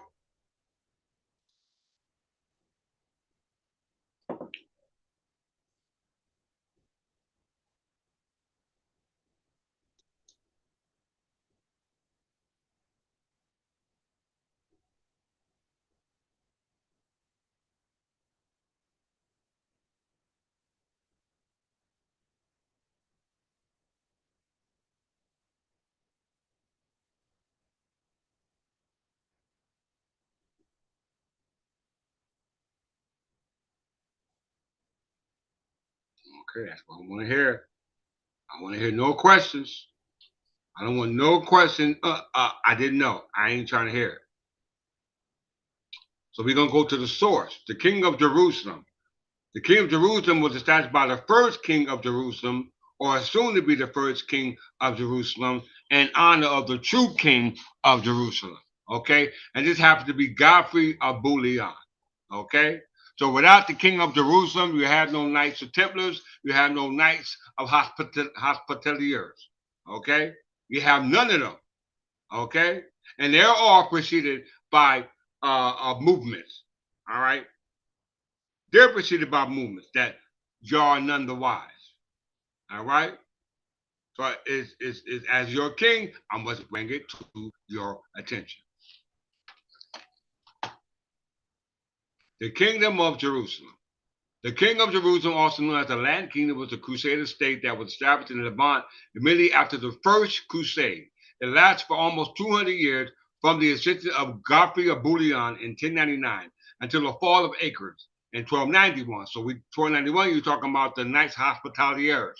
All right, before that, 1119, you're talking about the Knights of Templars. All right, and we know the story concerning Jesus in regards to his birth, his death, his resurrection, and his return was surrounded by these secret stories that have yet to be untold, to be told. Its history is divided into two periods with a brief interruption in its existence, beginning with its collapse after the siege of Jerusalem in 1187 and its restoration after the Third Crusade in 1192. Okay? The original kingdom of Jerusalem lasted from 1099 to 1187 before being almost entirely overrun by Ayyubid Sultanate under Saladin. Okay? Everybody watch the movie Kingdom of Heaven. Watch the movie Kingdom of Heaven. Baldwin, Godfrey of Bouillon came over to get Evelyn. All right? Balian of Evelyn. Balian of Evelyn was of the royal house of Evelyn. And the royal house of Evelyn was based upon Evelyn's castle, who was built by Fulk V, ruler of Jerusalem. All right? Fulk V was the one who replaced Baldwin II, king of Jerusalem, who preceded Godfrey of Bouillon. Yes, Fulk V was the one who preceded Godfrey of Bouillon. All right? Part so. That's it, right? Fulk V, part so. Fulk V succeeded Baldwin II, all right, who was the successor of Godfrey of Bouillon, all right, which established the Kingdom of Jerusalem, which was still under the authority of what? The Roman Catholic Church.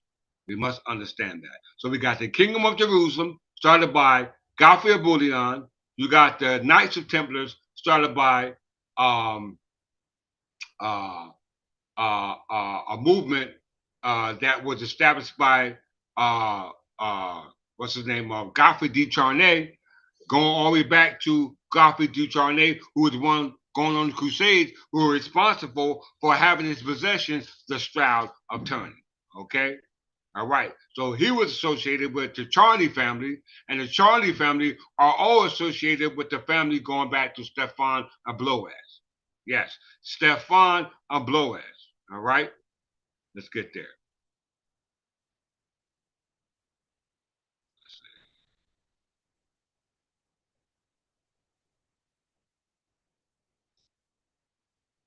As you can see, the first ruler of the King of Jerusalem in the 10th, 11th century is Godfrey of Bouillon. All right, Godfrey of Bouillon. Everybody see that? Remember that name, Godfrey of Bouillon. Remember that name, y'all.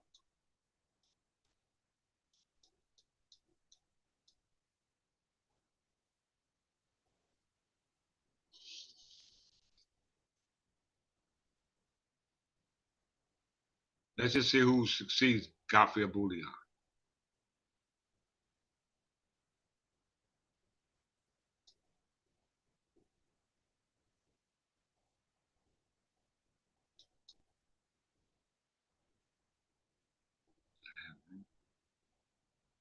The name Godfrey or Godfrey is still the name Jefferson. Geoffrey. Still the same name, y'all. It's still the same name, no different. So this family concerning the family of Geoffrey. And we are all the sons of Geoffrey.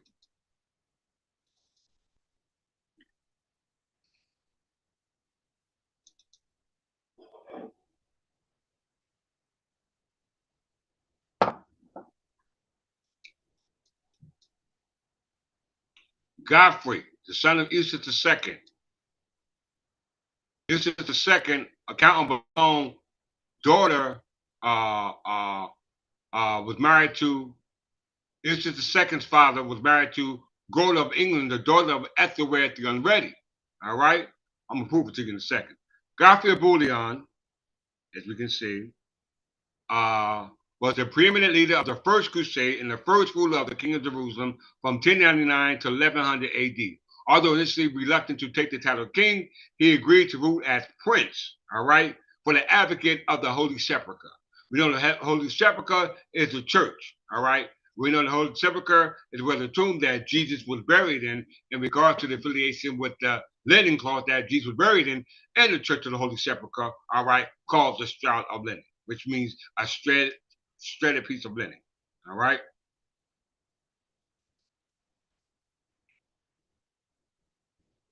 Godfrey of Bouillon, successor was Baldwin I.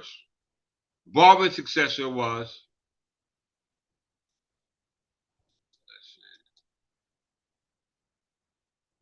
First is proof Eustace the second. All right. Godfrey Bouillon's father was Eustace the second. We see it right here. Show the connection of the family line.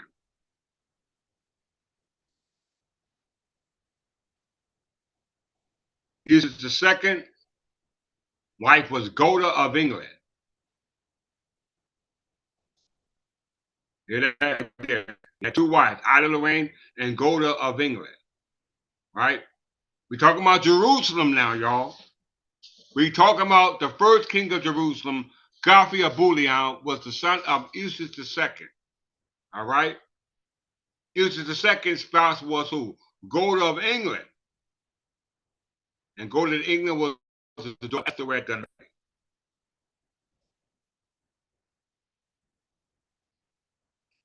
Godfrey of England, or God gift you, English name God gift you, or Godfrey mean gift of God, Godiva, was a Latinized version, was of 1004 to 1049 to 1056 circa, was the daughter of King Ethelred Dunready and his second wife, Emma Normandy, the sister of King Edward the Confessor.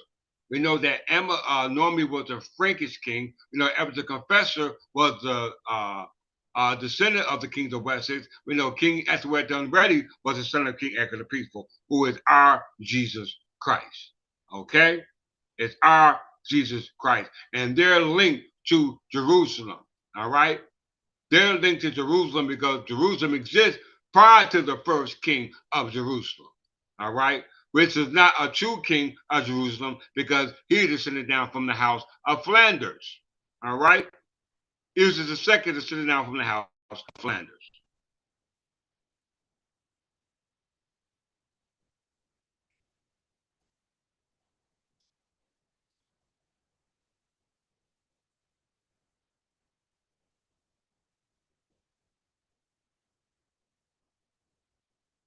Eustace the second, father of Baldwin the first.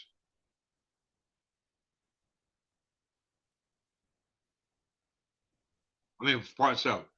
The father of Baldwin the first and Godfrey of Bouillon. All right? Issue the third, Count of Bouillon, Godfrey of Bouillon, and Baldwin of Jerusalem. All right? His noble family is the house of Flanders. Everybody see that. All right? Eustace visited England in 1051. He was received with honors at the court of Edward the Confessor, his former brother-in-law. Edward attempted to invest Eustace as Castellan of the castle of Dover, which was met with resistance by locals, resulting in nearly 40 deaths. The brawl in which Eustace and his servants became involved was the citizens of Dover, led to serious quarrels between King of Godwin, a Danish king. The latter, to whose jurisdiction the men of Dover were subject, refused to punish them. His lack of respect to those unauthorized became the Eustace for his being outlawed together with his family. So Eustace II was outlawed from England as a result of a conflict with some Danish kings. All right, Godwin. All right, this is the reason why he associated himself with William the Conqueror to invade England. All right, you must understand your history. All right, you must understand your history. All right, so we see his son Godfrey of Bouillon. Godfrey of Bouillon, king of Jerusalem, the first king of what they call Jerusalem. Successor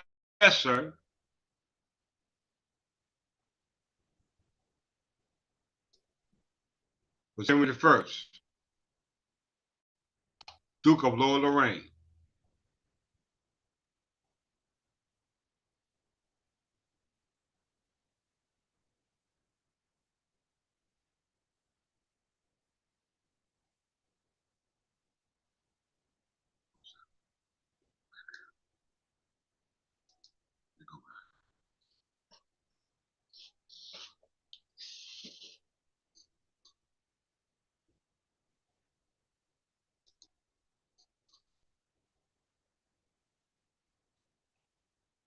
Okay. Let me just stop my share.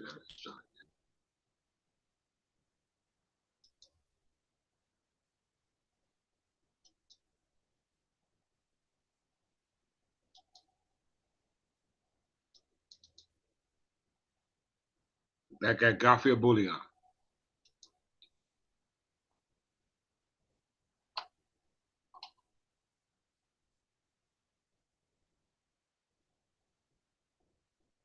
So Godfrey of Bouillon's successor was Baldwin I, advocate for the Holy Sepulchre. All right. Once again, advocate for the Holy Sepulchre.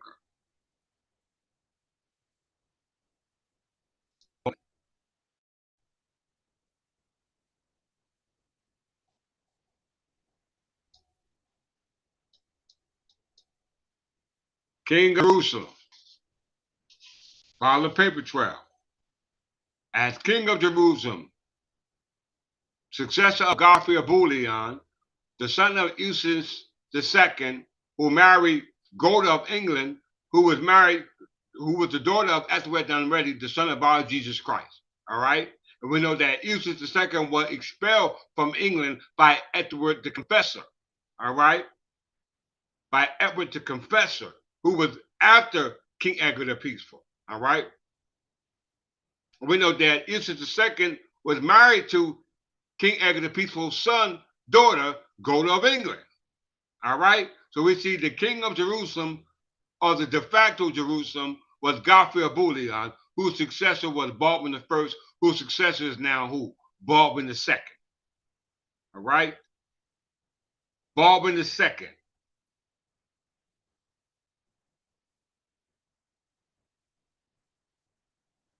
All right, let me just read this. Born sometime in 1060, Baldwin was the third son of Eustace II, Count of Boulogne and Ida Lorraine. Being his parents' youngest son, he was intended for a career in the church. He studied liberal arts. He held prebends in the cathedrals of Cambrai, Reims, and Leeds. For reasons that are unknown and at an unspecified time, he abandoned his church career and became a knight. The historian John France says that Baldwin must probably realize that the Gregorian reform had diminished his chance to seize rich benefits. We know the Gregorian reform was a result of Pope Gregory VII, which was the reform of the Gregorian mission. All right, by Pope Gregory I. All right. So Baldwin I was born. Wasn't born, but it said sometime between 1060, Baldwin was the third son of Eustace II, Count of Boulogne and Ida Lorraine. It says that the historian John France says that Baldwin most probably realized that the Gregorian mission had diminished his chance to seek riches benefits. Historian Susan B. Eddington, on the other hand, proposed that Baldwin preferred a secular career because his childless brother Godfrey of Bouillon, Duke of Lorraine, had taken ill, suddenly giving Baldwin a chance to inherit the duchies. All right. So who was the successor of Baldwin II? All right, since that's what we're talking about.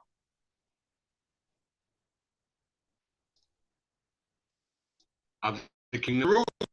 That's all I'm concerned with. The rulers of Jerusalem. Because Baldwin I, Godfrey of Bouillon, was the son of Eustace II. And Eustace II was kicked out of England for a conflict with Danish kings who were in alliance with England. All right. So if Eustace II was kicked out of England, and we know that France had alliance with England because of Margaret of Scotland and her daughter Matilda of Scotland, who married Godfrey V, Count of Anjou, son of Fulk, ruler of Jerusalem. All right. So Baldwin II of Jerusalem was succeeded by who? Fulk V. All right. Fulk V restored Jerusalem back to the true heirs. All right. Yes, he did. Fulk V, King of Jerusalem, restored it back to the true bloodline family, which is the reason why you got the story concerning what you call the Holy Grail. All right. Because the Holy Grail and the Shroud of Turin and the Holy Sepulchre was a story created by the Roman Catholic Church, which we're revealing now by these Masonic groups known as the Kingdom of Jerusalem under the Knights of Templars, the Knights of Hospitaliers, as well as we're going to see some other groups that I'm going to speak on later on in the future that associated with them, but for the sake of time, I can't. But we know Baldwin II of Jerusalem, who succeeded Baldwin I, who preceded by Godfrey of Bouillon, was Fulk V, right here. King of Jerusalem, Baldwin I, successor, Fulk V. All right? Father of Godfrey V, Count of Anjou, son of Fulk, ruler of Jerusalem. All right? So there you see the kingdom of Jerusalem and the rulers of Jerusalem coming down to the Plantagenet, father of the Plantagenet king, Fulk V, ruler of Jerusalem. All right? Ruler of Jerusalem. We see it right here. We see the connection. All right? So let's move forward.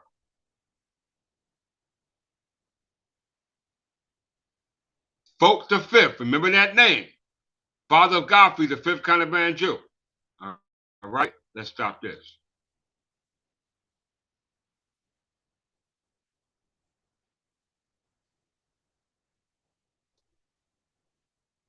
Knights of Templar. We know the Knights of Templar, which Godfrey de Charney, both of them were crusaders, so they must have been affiliated with the Knights of Templar, as we're going to see here, was dissolved by Edward III. You can't make this up. Whatever the kingdom of Jerusalem and the Knights of Templars had was given to the Knights of Hospitalier, because that was the last group.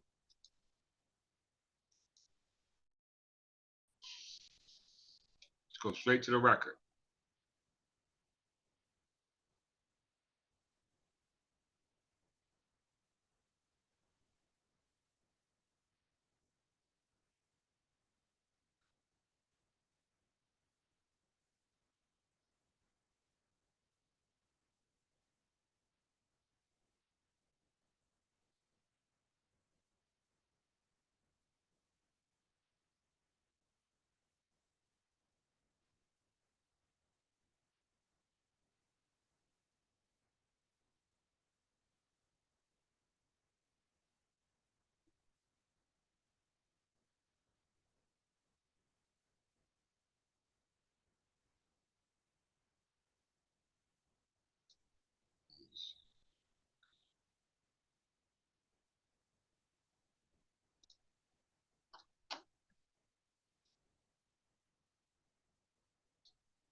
Just find it.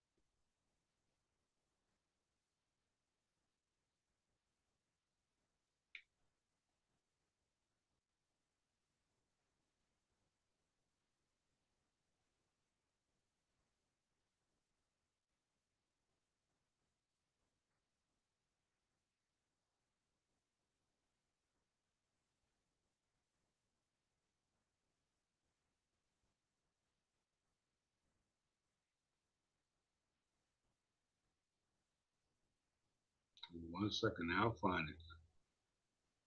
It's coming up now.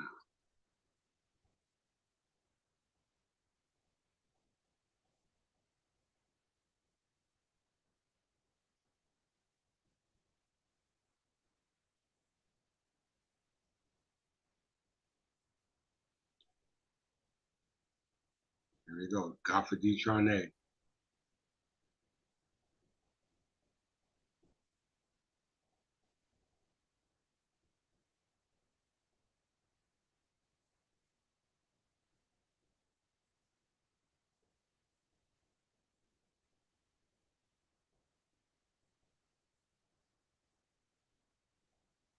Give me a second. Let me find it.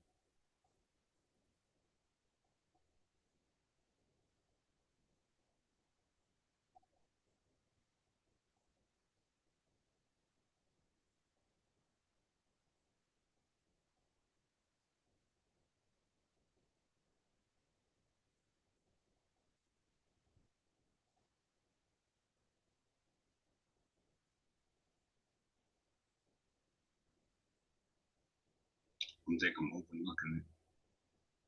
Yes, I'm overlooking it. Let's go back here.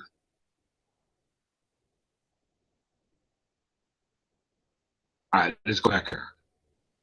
Knights of Templar. The first Knights of Templar was probably I come across it by doing this. The first Knights of Templar was started by the Grand Master, Huge de Pain. All right. First Knights of Templar. All right. 1119. 1119, the first knight, Hughes de Pain, approached King Baldwin II of Jerusalem and warned patriot Jerusalem, proposed creating a Masonic Catholic religious order for protection of these pilgrims. King Baldwin and patriot Warmer agreed to the request properly at the Council of Nablus in January 1120, and the king granted the Templars their headquarters in the wing of the Royal Palace of Temple Mount and the capital Al-Qasa Mozi. All right, everybody see that? All right. So let's go to Hughes de Pain.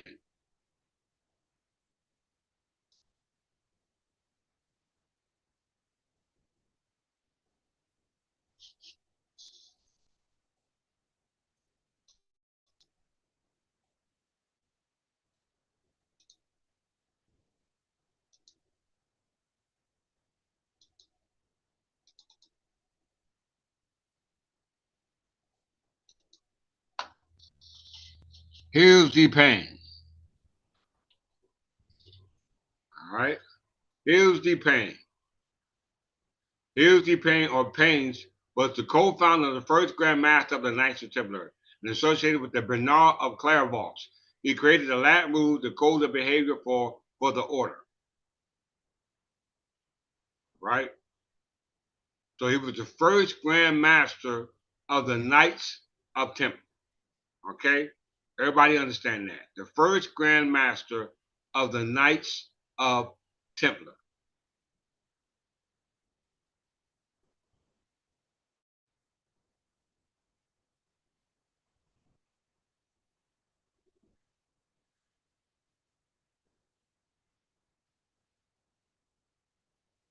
All right. So the first Grand Master of the Knights of Templar was Hughes de Pain, and his first temple was in the Temple of Midlothian. All right, let's go here. The Temple of Midlothian.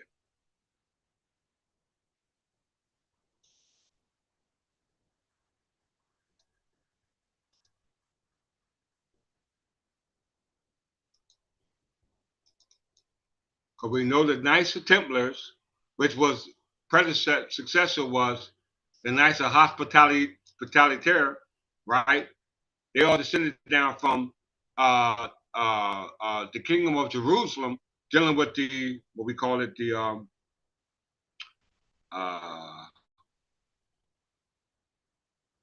going back to Godfrey of Bouillon. All right. So when we deal with the Temple of Midlothian, it's going to take history concerning the first Grand Master of the Knights of Templar, Hughes de Pain. All right. Temple is a village civil parish in Midlothian, Scotland, situated in the south of Edinburgh. The village lies on the east bank of River South Esk. Right. The name Temple refers to the all right, not in Brittany, not in Portugal, not in England, not in Brittany, but Scotland. All right, everybody hear this?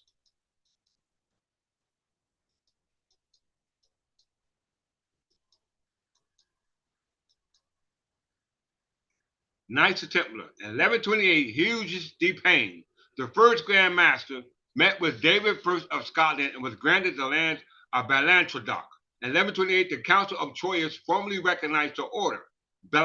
Ballantradoc became their principal Templar seat and preceptory in Scotland until the suppression of the order between 1307 and 1312. So you're dealing with the Knights of Templar, and the Knights of Templar descended down from the Kingdom of Jerusalem, and the Kingdom of Jerusalem was under the authority of the Roman Catholic Church, going back to the invasion of England.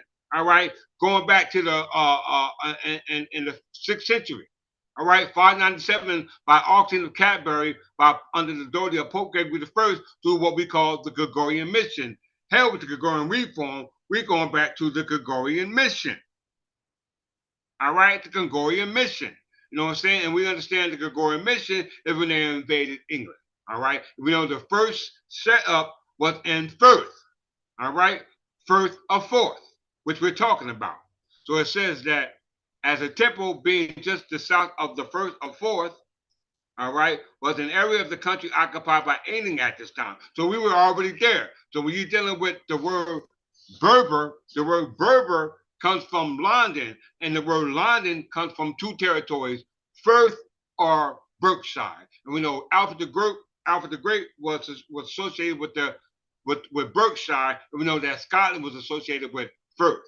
All right, so we're dealing with Crusaders. We know the Crusaders dealing with the story concerning Christ. We know Christ is a story told by the Roman Catholic Church based upon the crucifixion, the Holy Sepulchre, which was a story based upon the church that Jesus had been affiliated with, and the tomb where Jesus was buried at. All right, and we know that he ascended from that tomb, which is associated with the Shroud of Turin. All right, and all that associated with, as we told by Joseph of Arimathea, concerning Jesus' descendants, his family. When you're talking about an abstract family or a biological family, i.e., a spiritual family or a physical family. All right, that needs to be understood in regards to your relationship to this so-called person who was called the Christ. All right. Because the story was protected by these secret societies, all right, which Hugo de Payne was affiliated with, i.e., the Grand Master of the Knights of Templar, all right? Here it is. All right, I told you I'll find it. Formally recognized the order, Valder which became their principal Templar seat and preceptory in Scotland until the suppression of the order between 1307 and 1312. Now remember, First or Fourth is where Scotland is associated with, as well as the kings of Scotland. And Scotland didn't get their independence till 1295 under what king? King Edward I, the son of Henri III. All right? We say First or Fourth was the area of the country occupied by England, all right, at this time. Knights were prosecuted, but not all were found guilty, all right? Nearby, to the north, politics was even more on their side. Robert the Bruce had been excommunicated and so was not required to follow Paul's command. And at war with England, it had been suggested he may have been welcomed to a powerful and desperate ally. As we can see it. Check it out.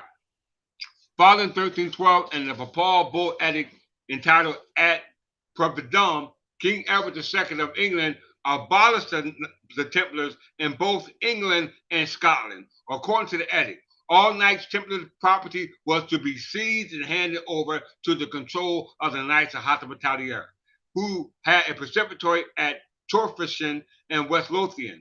Although he was located in Scotia, north of Firth or Forth, Robert the Bruce, being under interdict at the time, was reluctant to do so. Okay, so as we can see, they were all under authority of the Plantagenet descendants, the Angevin crown, which started with John, which brought forth the House of York and Lancaster, which goes back to Edward I and his descendants.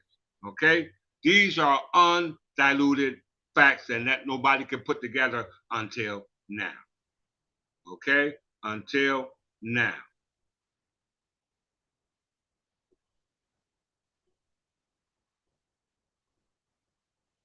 Okay, so we know that the Knights of Templars was dissolved by Edward II, all right?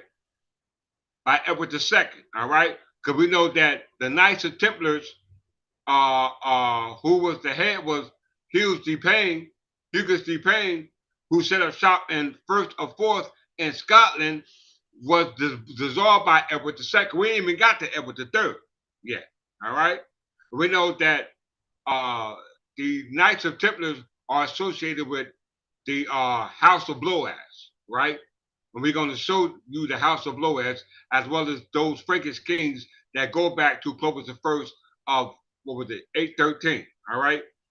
Watch the king smoke. All right. I won't get off track. Let's continue. So we see that the Knights of Templar were dissolved by Edward II, and all the property belonging to the Knights of Templar were given to the Knights of Hospitalier. All right, as we see.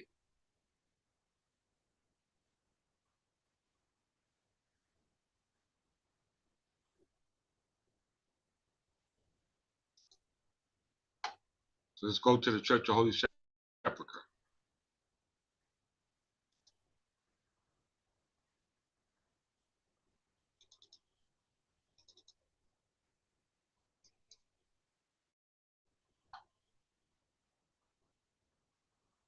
The Church of the Holy Sepulchre at the time of the Crusades, 1099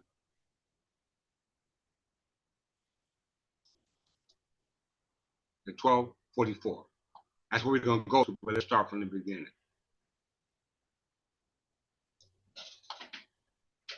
Everybody hold that thought. I got to get my card.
Okay.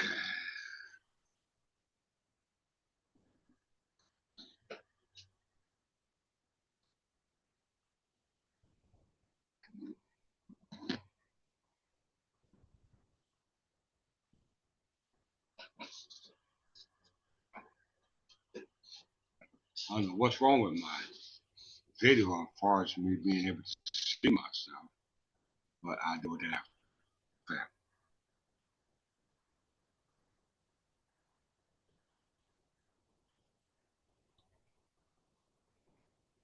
We still live, right? Archbishop?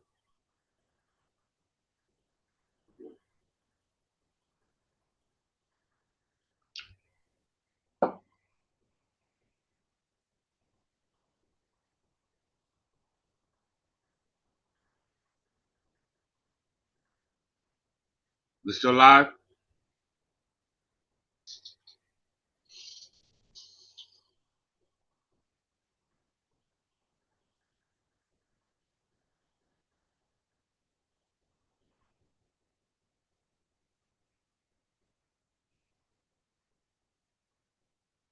Thank you, Countess. Church of the Holy Sepulchre. All right, we dealt with the Holy Grail in regards to Jesus' bloodline. We dealt with the Shroud of Turin. We know that the Shroud of Turin was in possession of the Knights of Templars. Godfrey de Charney, and Godfrey de Charney was associated with Godfrey de Charney of the Knights of Templars. And the founder of the Knights of Templar was hugely Payne, which is associated with First of Force, where they were he set up shop there, which was dissolved by Edward II. Edward II was the son of Edward III. All right. For something, we're gonna see Edward III was the one who uh what was it?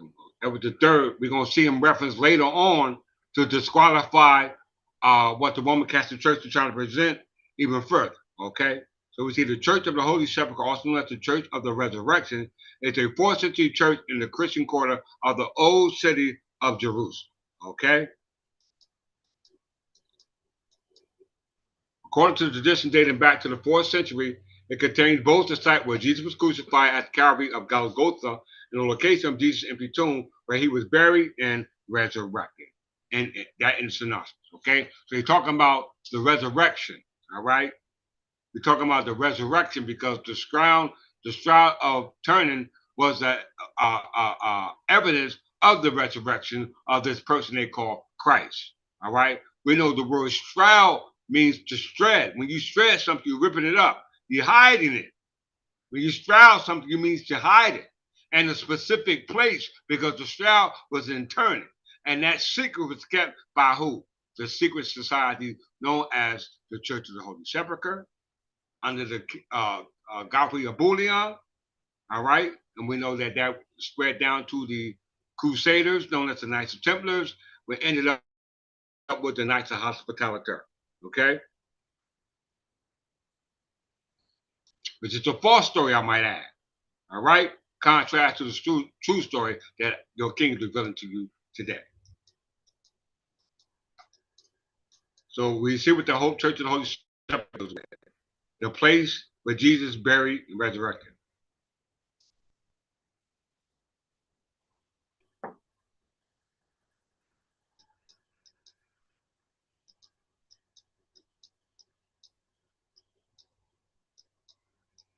No need to go through none of this.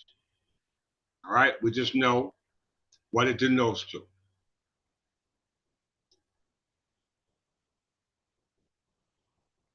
The Church of the Holy Sepulchre is the Church of the Resurrection or the resurrected church. All right, the resurrected church, a church that has not been here but is going to resurrect. All right, these are the secrets of the church, the English Third Temple Church of England. Let's prove it.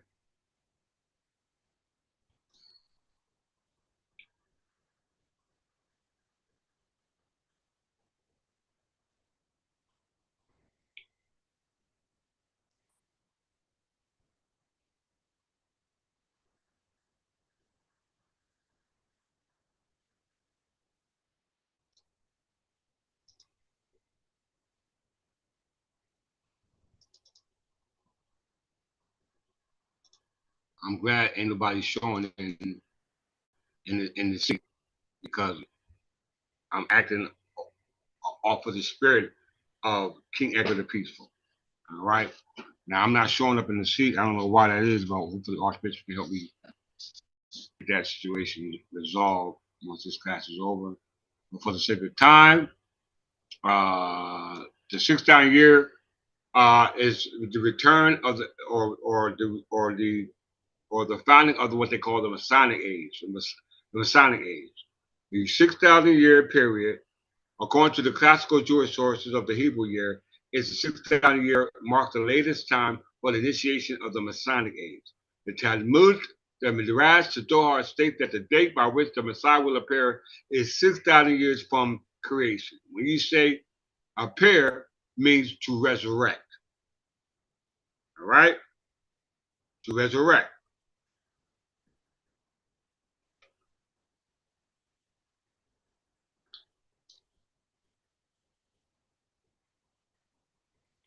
All right, what's important about this resurrection? What do you have to know about this resurrection? Key part is y'all know about the Talmud, the Midrash, but you should know about the Zohar.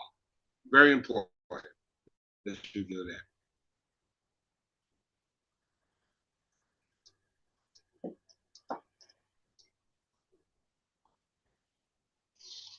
Religion is not all that matters, right? Religion is the faith of what you believe in, and what you believe in is the truth of the essence of who and what you are. That's why they were telling you to remind you of who you are. Jesus knew who he was because of his cell lineage. His sent from on a cellular level, all right? From understanding yourself from a biological understanding or physical understanding. We know physical deals with physics, all right? They were dealing, when you heard the video that I played before this lecture started, we heard them talking about going into proving that the Shroud of Turin involving the resurrection of Jesus Christ involved some quantum physics, which results in what we call dark radiation. All right, dark radiation. Dark radiation has to do with space-time, black holes, ether. All right, ether. Ether deals with the cosmic makeup of ourselves. All right, this denotes to understanding not just psychology but cosmogony. All right, to fuse the three, because you are at the center of them all. The Zohar is the splendor or the radiance. All right, that's the etheric self, not the physical body, but the etheric self shining within the darkness. All right, it is the foundation work of the Kabbalistic literature that you read today. All right, it is a group of books including the commentary on the mystical aspects of the Torah, i.e. the 5 books of Moses, i.e. the Mosaic manuscript, i.e. Doom's law, i.e. Alfred's law, i.e. the Masonic masonry. All right? That's what we're talking about. This will give you the radiance and the splendor that you're looking for, that only those who know what you're looking for is those who know. All right? Because groups travel in likeness. All right? It says the Zohar literally means splendor or radiance, is the foundational work of the Kabbalistic literature. It is a group of books including the commentaries on the mystical aspect of the Torah, of the 5 books of Moses, and scriptural interpretation, as well as material on mysticism, mystical cosmogony, and the mystical psychology. The Zohar contains discussions of the nature of God, the origin of the structure of the universe, the nature of the soul, redemption, the relationship of ego to darkness and true self to the light of God. Do y'all know what this is saying? Do y'all understand what this is saying? We know what psychology is. Psychology deals with physics. Psychology is the study of mind and behavior. Its a subject matter includes the behavior of human and non-human, both conscious and unconscious phenomenon, and mental processes such as thoughts, feelings, and motives. Psychologically, is an academic discipline of immense scope, crossing the thread line of what we call the spiritual realm. All right, I'm just add that. I didn't say that, but I'm just going to add what we call the spiritual realm, and the spiritual realm involves cosmogony. All right, what we cannot see with the physical eyes, because everything we see with the physical is based off of the somatic system, which is called the nervous system, is what we call our five senses: taste, touch, smell, and sight. And they are only a perception of what you perceive yourself to be, because in the totality of your perception, the understanding of that totality of that perception, it comes down to your somatic system, which is based off the transduction, what you perceive through the somatic system, which has to be internalized through the brain, which is locked in a box, all right? Which don't have eyes like we see, don't have ears, don't have nose, don't have smell, don't have touch, but who has to make sense of that? That goes through what we call digital uploading, and that comes through understanding what we call immortality. Yes, on the physical level, right? Look up the word immortality. Psychobiological immortality. Did you hear what I just said? Psychological, biological immortality. It's known as what we call a prokaryocyte, contrast to eukaryocytes, which are things that are made of mass. All right, we talked about that. Ain't got time to go through it today, but we all get a direct understanding of what physicality is, means to understand yourself, right? Right? So we understand ourselves, the mystical self. In order to understand your mystical self, you must understand cosmogony. What's cosmogony? Look. Yes, the king is bad.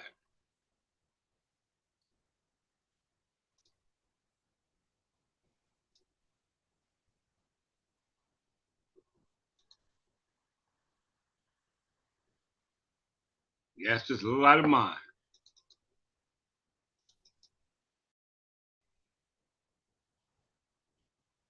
Cosmogony.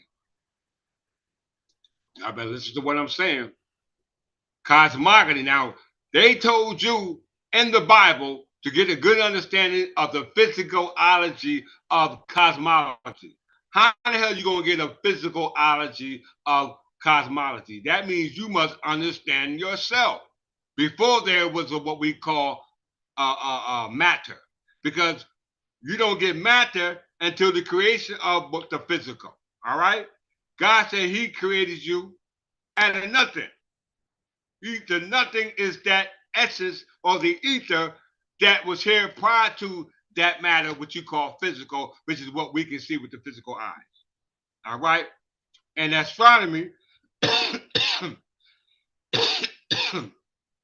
so, and astronomy, cosmogony refers to the study of the origin of the particular astrophysical objects or systems, and the most commonly used in reference to the origin of the universe, the solar system, or the Earth-Moon system, i.e. terrestrial system. The prevalent cosmological model of the earliest development of the universe in the Big Bang Theory.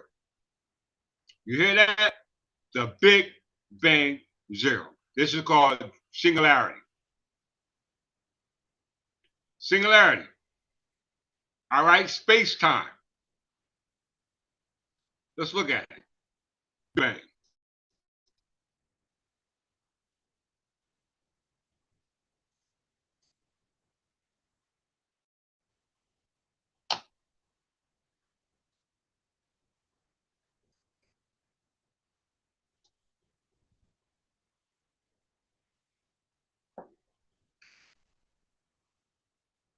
Big Bang is a physical theory that describes how the universe expanded from an initial state of high density and temperature. It was first proposed in 1927 by the Roman Catholic priest and physics Georges Lemaitre. Various cosmological models of the Big Bang explain the evolution of the observable universe from the earliest known periods to the subsequent large-scale form. All right?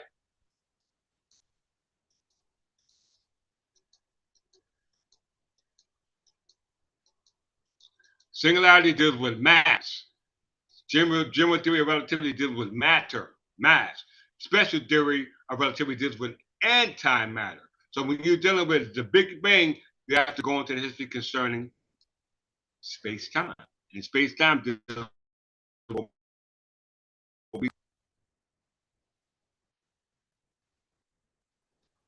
the black hole.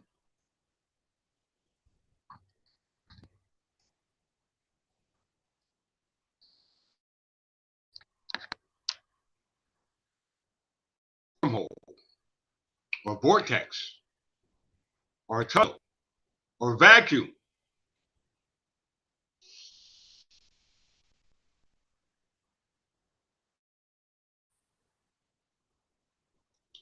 All right. I go either way.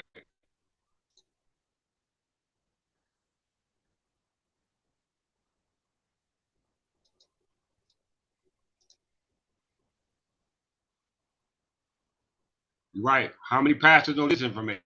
It's about God, right? Black hole.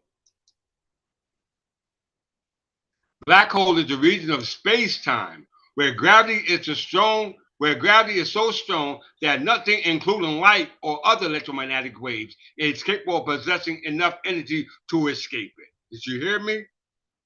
Did you hear me?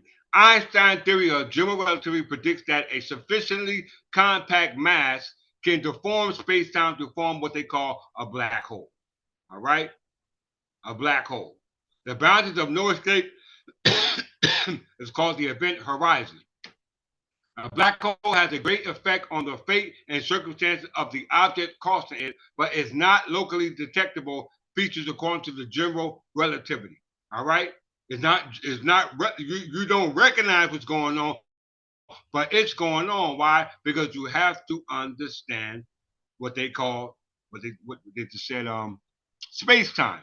Black hole is a region of space-time where gravity is so strong that nothing, including light and other electromagnetic waves, is capable of possessing enough to escape it. Now, everybody close their eyes, right? And forget about what you thought you seen. And concentrate on what you see now without the faculties of your somatic nervous system, which is taste, touch, smell, sight, which are your five senses, all right? Now the brain ain't got to work. It don't have to use the brain to use it based off what it's perceived that things are. Because now it's left to its own faculties, which is the mind. Because the only thing works with that which is absent is the mind. Because mind exists in mass. Mind exists without matter because the mind is massless. All right? The mind is massless. Why? Because black holes is a region in space-time. Your mind is a black hole of space and time. Is a region that the physical cannot touch. All right? And the only way you can get to that black hole is through space-time, is to understand the difference between gravity, general theory of relativity, and what we call ether, because gravity deals with things that are bound, and ether deals with things that are not bound. All right, so we understand that we are composed to what we call a three-dimensional space-time, moving on to a fourth-dimensional space and time from 0 dimension to 1 dimension, 2 dimension, to 3 dimension where we are in, to 4th dimension, to space-time, as Jesus taught you by way of understanding your existence, because memory is the way to get to the future. All right? You can't get to the future without the memory of how to get there. All right? You just return to where you come from. Where the hell are you going if you ain't going home? All right? So that black hole is a region of space-time. And we can't go out into space because we ain't got no ship to go there. So the only space-time that we can even consider is based off the space-time that's within our mind. All right? So everybody close your eyes. Now open your eyes. Now here's space-time.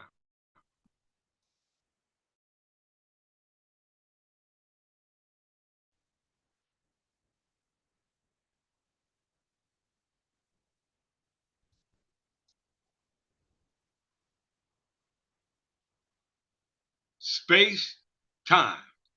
Space and time. Time is determined by past, present, and future. Space is determined from composition, makeup. All right. In order for space to be occupied, it must be occupied what we call matter, which we call mass. All right. This involves physics. Greetings, Brother Stoney. In physics, space-time is a mathematical model that fuses a three-dimensional of space, which we're in now, into one dimension of time, into a single four-dimensional time continuum, which we call the tesseract. All right, this is what they're dealing with the resurrection of Jesus. All right, this is dealing with your resurrection through understanding space-time, because through what we call autobiological memory, we are able to move through space and time to a time at a mind that physical can't go. All right. Now, if you can't take the physical from the body through time with your mind to an area that you can't go physically, and that the evidence that you have here when you come back from that time and space that you physically can't go, that the evidence you got here validates that. How many can do that? Hold on.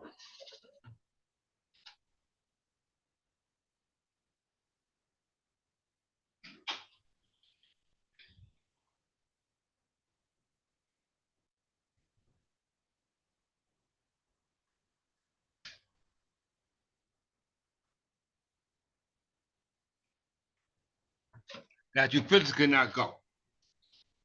So once again, the black hole, right, which is a region in space-time where gravity is so strong that nothing including light and other electromagnetic waves can escape it. So everybody open your eyes. What you see is what they call light, right? When you close your eyes, what happens? You don't see no light, right? Because the black hole absorbs all light. So when you open your eyes, you'll see what they call an artificial light. That's artificial light. That's not the true light. The true light is within you.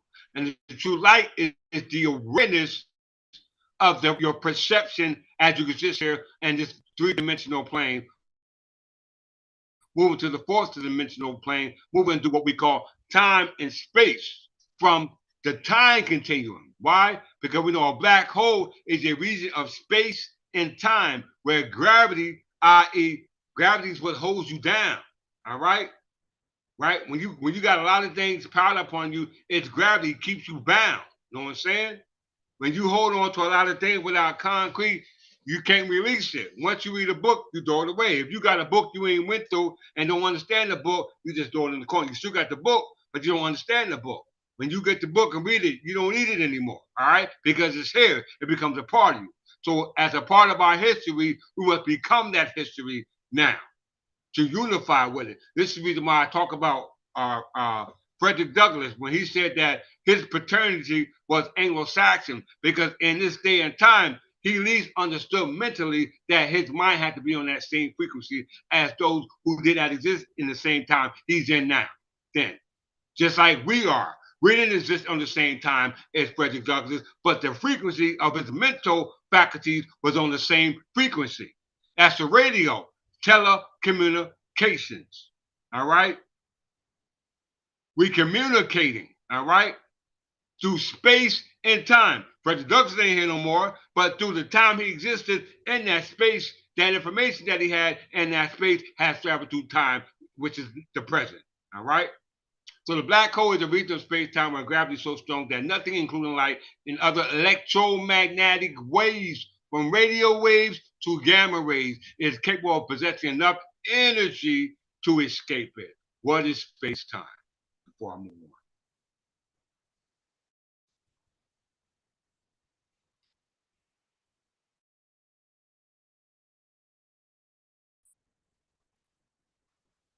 In physics, time is a mathematical model that fuses three-dimensional space into a one-dimension of time into a single four-dimensional time continuum.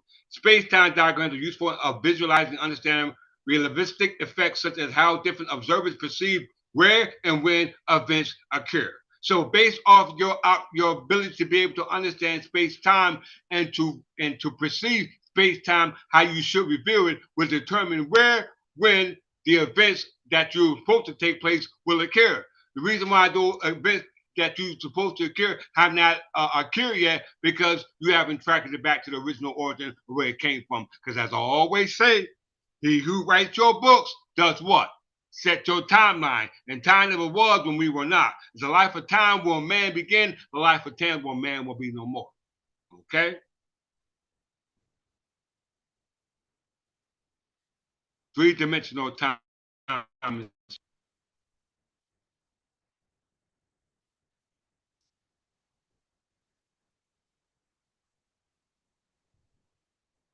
ain't got time to go through that over again. We already go back to my lesson. All right?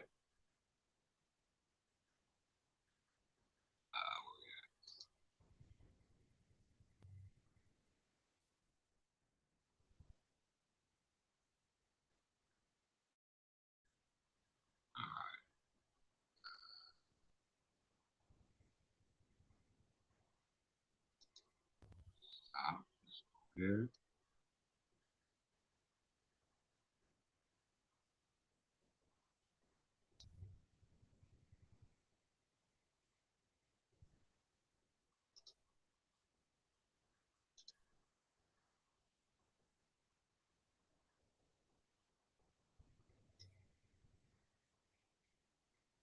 All right, let's go here.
I'm going to share a picture.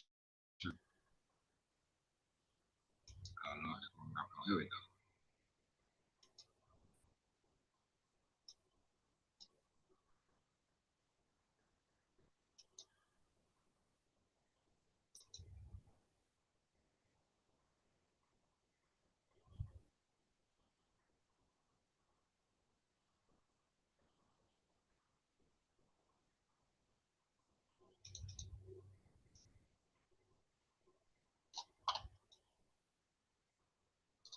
This is a book that I have. Where is it at? Everybody needs to get this book.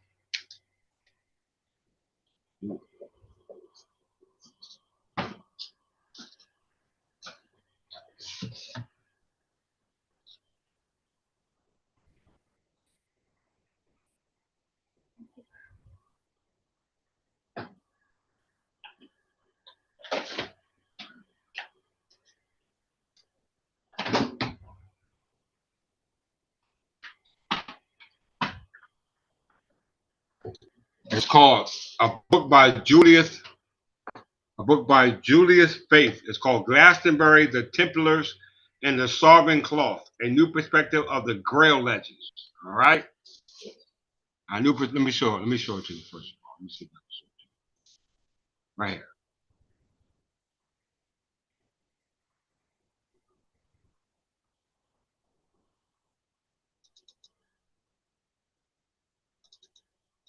Everybody see this? It's this book.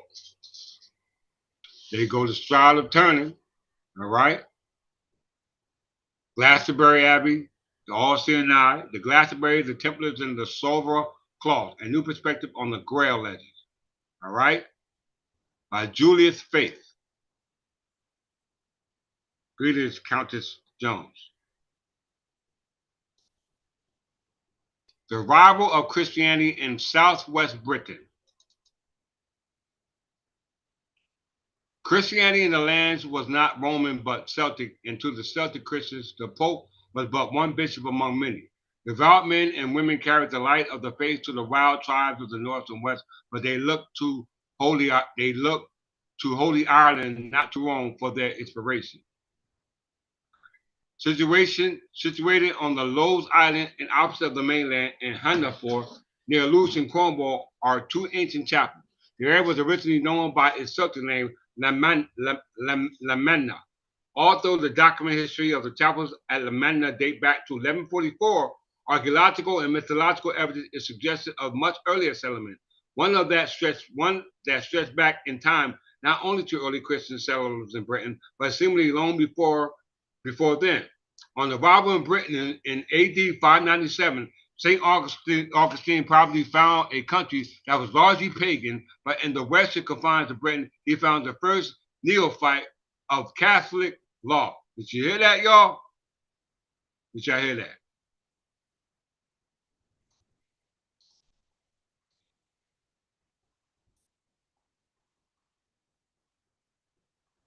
Records confirm that 1144 Lamanna was included in a list of possessions that were confirmed to Glastonbury by Lucius II, and in 1203 a charter of Hospitalier de Charny, Lord of Portlow, states that the lands at Lamanna, including the Loose Islands, had been gifted to Glastonbury Abbey by his ancestors ab Antigua from ancient times. Although there is no mention to Lamanna in the Doomsday Charter, at this period in history the properties of Lamanna consists of two chapels and a monk's house. All right, let's go ahead.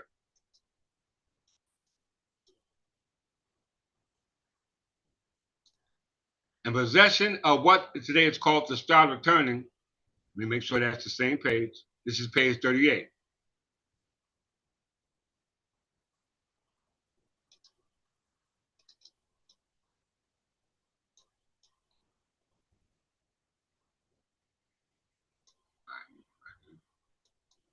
Same book. In possession of what today is called the Shroud of Turin, these families are sometimes referred to as the Grail family.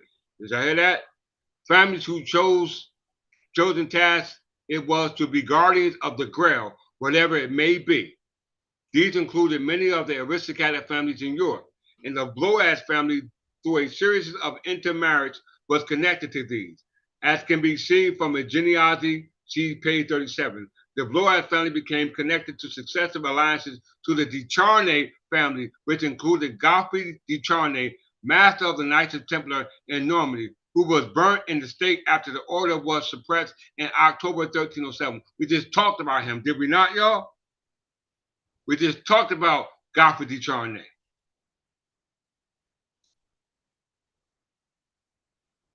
It also includes another member of the same family, Godfrey I de Charney, who first exhibited the style of Lirey in the 12th century. We talked about him.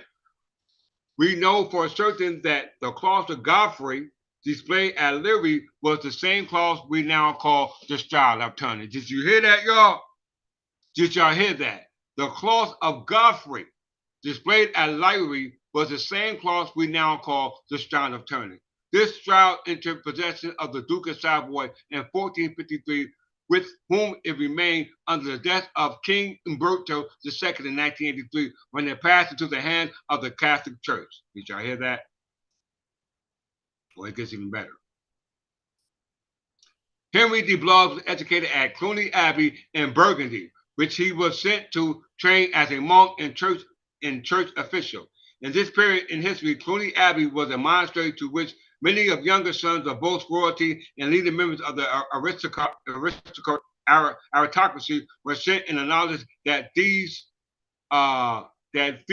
men who most likely entered the highest offices of the church across Europe. He is believed to have arrived in England sometime around 1120 under the patronage of his uncle Henry I. Henry I was the son of who? William the Conqueror. It is known that the first position he was granted was a prior of Montague in Somerset. So we talk about Henry de Poitiers, y'all. In 1126, a still young man, Henry was appointed abbot of Glastonbury. Then just 1 year later, he was granted a position of Bishop of Winchester. He was Lord of Totton when he built a priory outside of the town wall. These titles and accompanying the land made Henry one of the richest men in England. Did y'all hear that? All right, there's the actual diagram. We ain't gonna blow that up for the sake of time. All right. So Henry de Poitiers.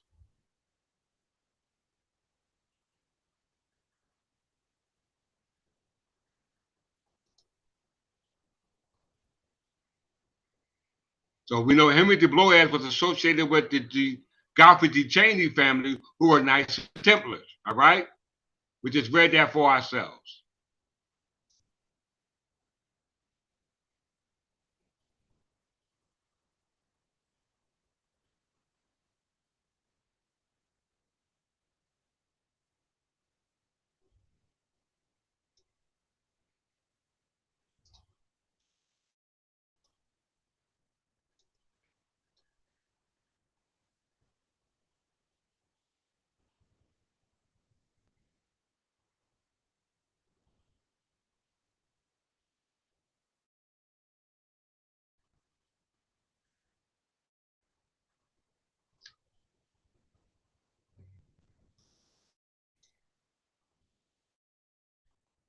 Follow along so far?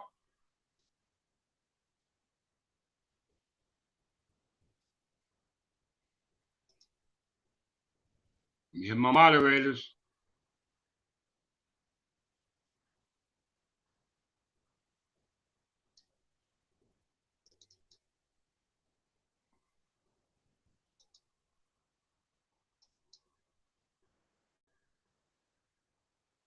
Here's somebody. We there? I got my people there.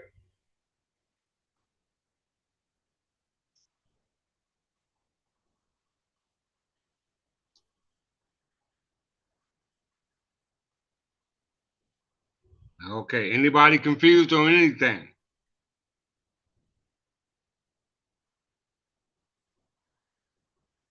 No questions, nothing?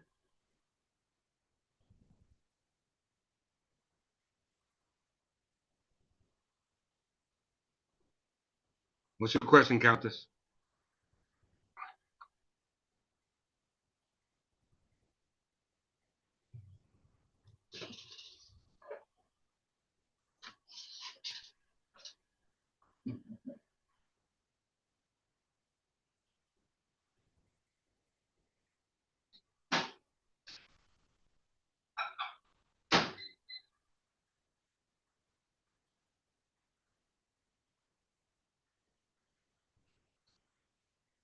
Okay, so I assume everybody on the same page. All right. Henri de Blois.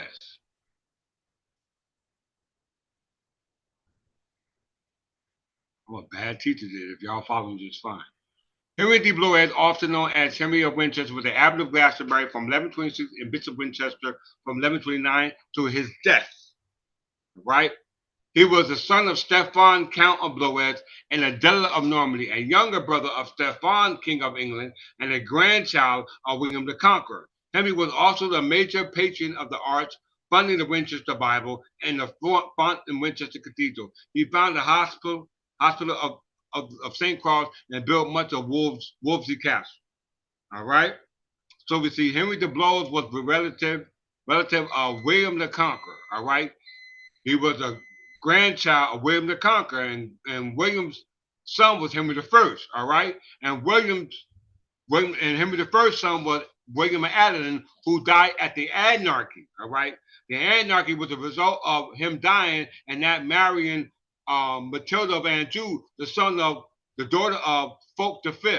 All right, the daughter of Fulk V. So as a result of that, Fulk V called all of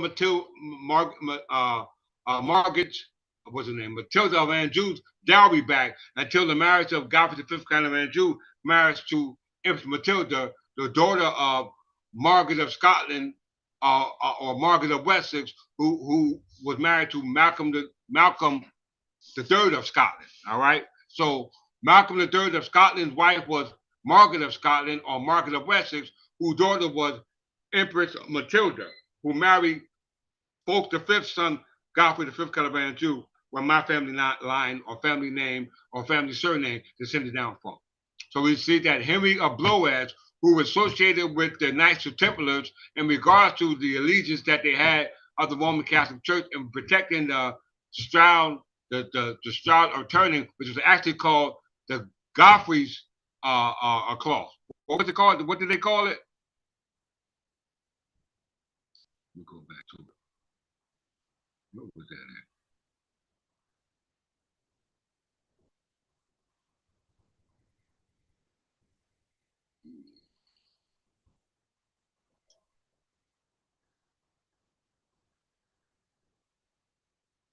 What was that? What was that last thing where I seen that Godfrey's cloth? What was that?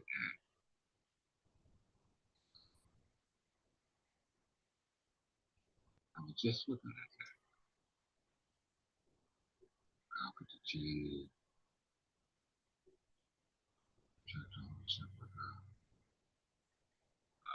How was that?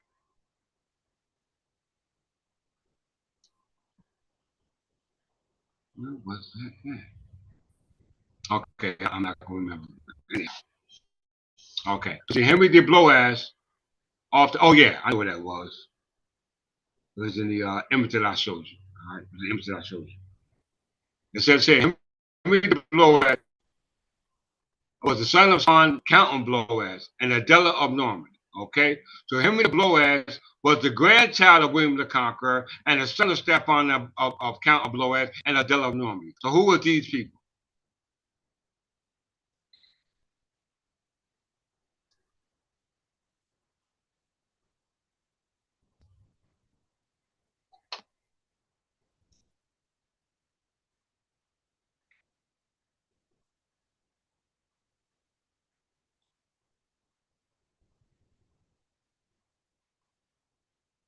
Stephen, Count of Blois.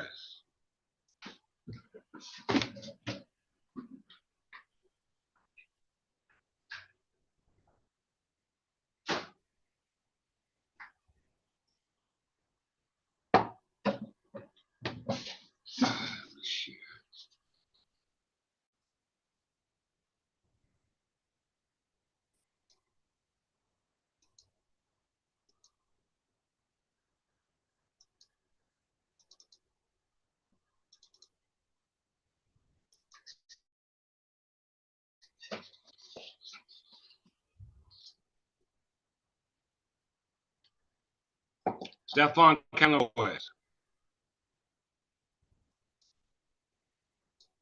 Stephen, Count of Blois, was the Count of Blois and the Count of Chartres. He led an army during the First Crusade. So Stephen, the Count of Blois, was a crusader. All right, he was a crusader.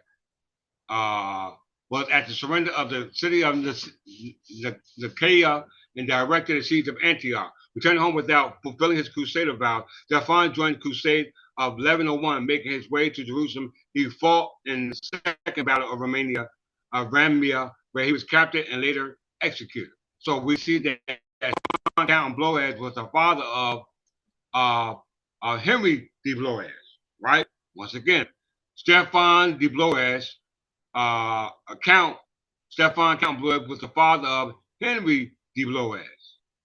All right, Henry de Blois, and his wife was Adela of Normandy. So let's look up Adela of Normandy, his spouse.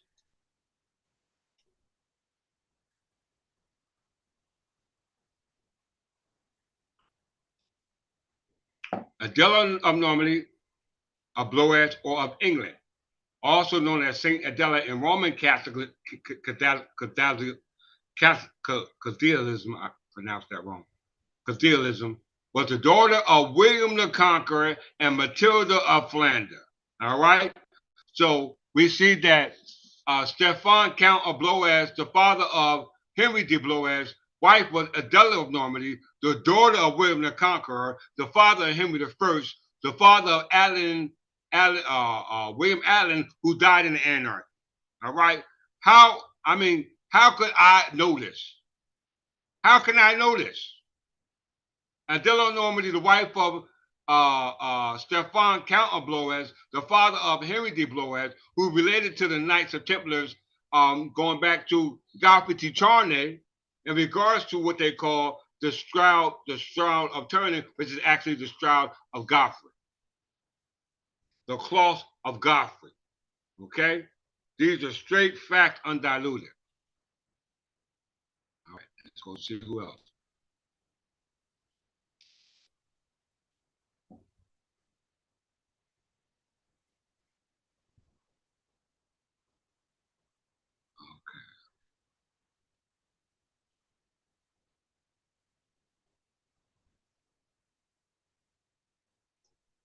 So we have Henri de Blois, son of Stefan Count Blois, whose wife is Adela of Normandy, who's the daughter of William the Conqueror. All right.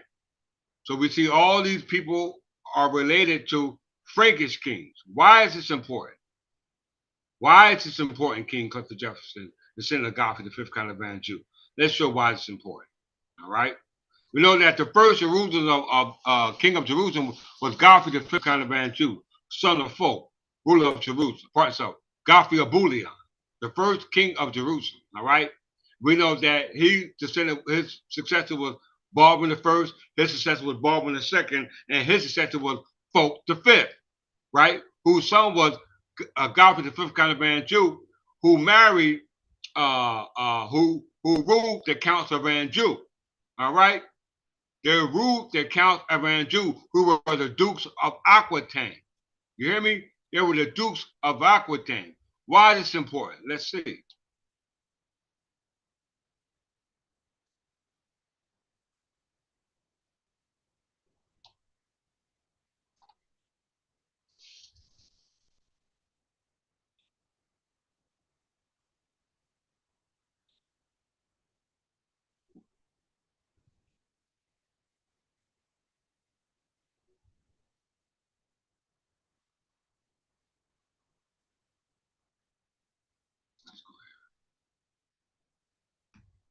Oh yeah, right here. I don't want y'all to forget this connection.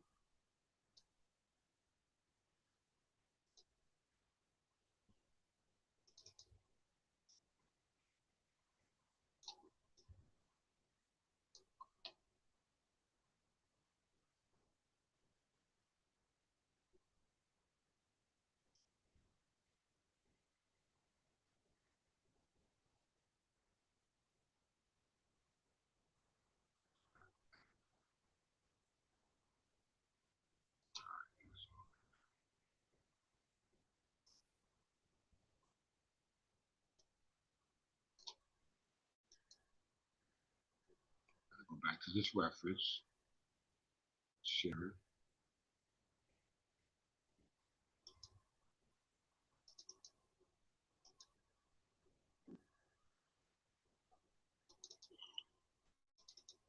I always show receipts. Very important. Read it again. For all those who didn't listen the first time. These families are sometimes referred to as the Grail families, families whose chosen task was to be guardians of the Grail, the bloodline, whatever it may be. These included many of the aristocratic families of Europe. And the Blois family, through a series of intermarriages, was connected to these. As can be seen from the genealogy, the Blois family became connected by successive alliances to the de Charny family, which included Godfrey de Charny, master of the Knights of Templar, in Normandy, who was burnt at the stake after the order was suppressed in October 1307. It also included another member of the same family, Godfrey I de Charney, who first exhibited the Shroud of Lirey in the 12th century. We know for certain that the cloth of Godfrey displayed at Lirey was the same cloth we now call the Shroud of Turin. The Shroud, where's that? Yeah, the Shroud entered possession of the Duke of Savoy in 1453, which will remain until the death of King Umberto in 1983, when it passed into the hands of the Catholic Church. Most important, Henry was educated at Cluny Abbey in Burgundy, where he was sent to train as a monk and a church official. Did you hear that? It said Henry de Blois, all right, from the son of Stefan Count of Blois, all right, who married to Adela of Normandy, the daughter of William the Conqueror, who was the father of Henry I, all right, whose son was William Adelin, who died in the anarchy, which resulted in the anarchy as a result of the Civil War because of the successorship of the alliance between the kings of Wessex and the kings of France. All right, yes, the kings of Wessex and the kings of France. I'm going to show you why do the Cluny Abbey. Check it out, y'all.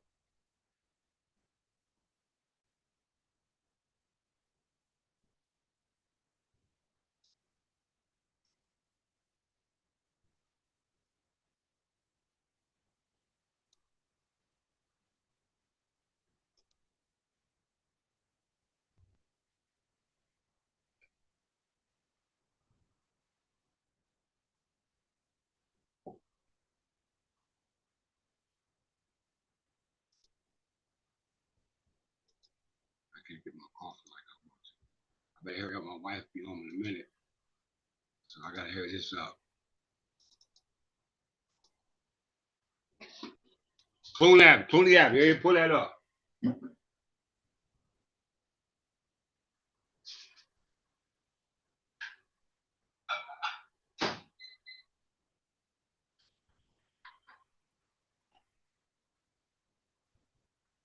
Clone Abbey.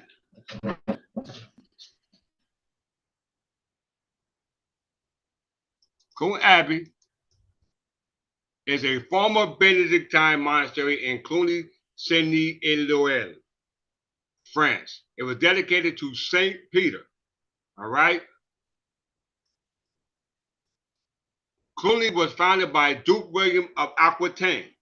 In 910, he nominated Bernio as the first abbot of Cluny, subject only to Pope Sergius III. The abbey was notable for its stricter adherence to the rule of Saint Benedict, whereby Cluny became acknowledged as the leader of the Western Schism. In 1790, during the French Revolution, the abbey was sacked and mostly destroyed,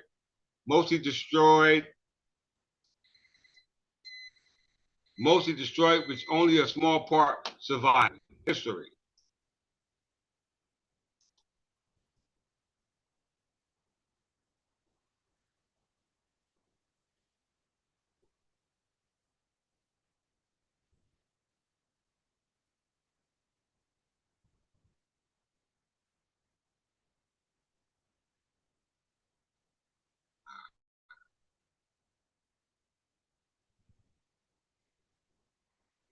Foundation. In 910, William I, Duke of Aquitaine the Pious, or William the Pious, and Count of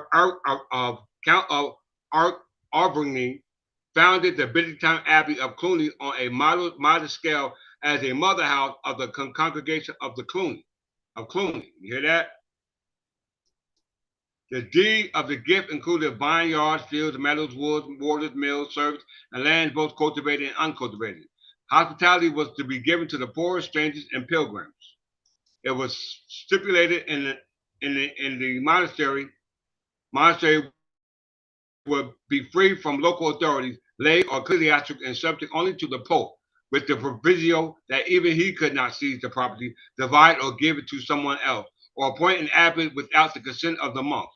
William placed Cluny under the protection of Saint Peter and Paul, with a curse on anyone who should violate the charter with the Pope across the Alps in Italy. This meant the monastery was essentially independent. All right. So this was do what they call the Cluny Reform. In donating his hunting preserve in the forest of Burgundy, William released Cluny Abbey from all future obligations to him and his family other than prayer. Contemporary patrons normally retained proprietary interest and expected to install their kinsmen as abbots. William appears to have made this arrangement with Bernio, the first abbot, to free the new monastery from such secular entanglement and initiate the Cluniac reform. Did everybody hear that? If you didn't, you better pay close attention. Why? Let's get to it.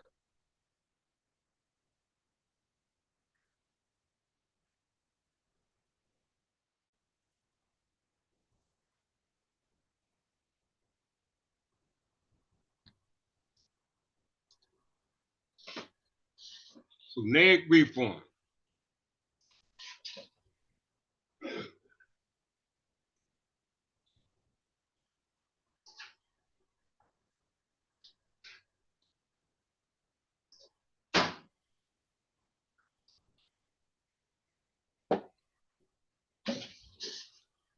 The Cluniac reform, also called the Benedictine reform, were a series of changes where medieval monasticism in Western churches focused on restoring the traditional monastic life, encouraging art, and caring for the poor.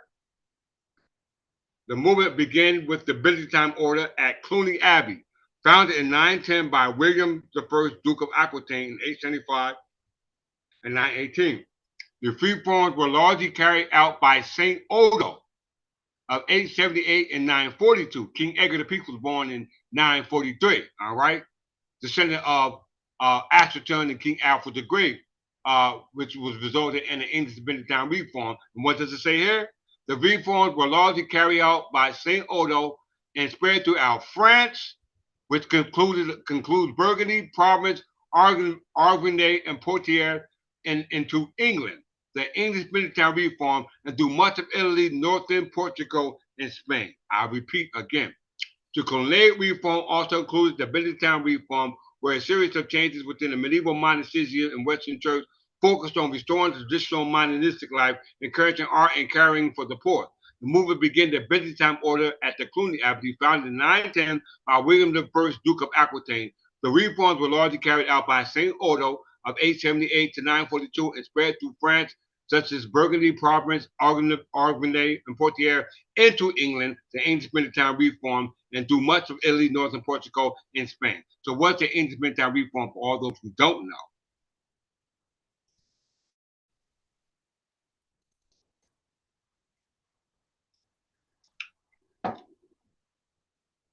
Oh, I'm sorry.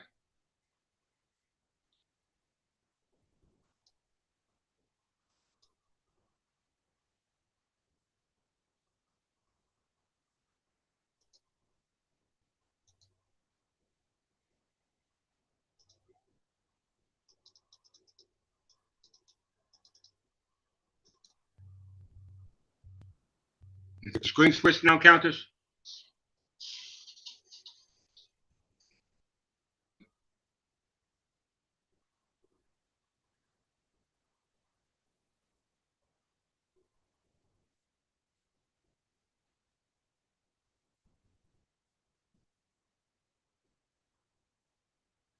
We good? All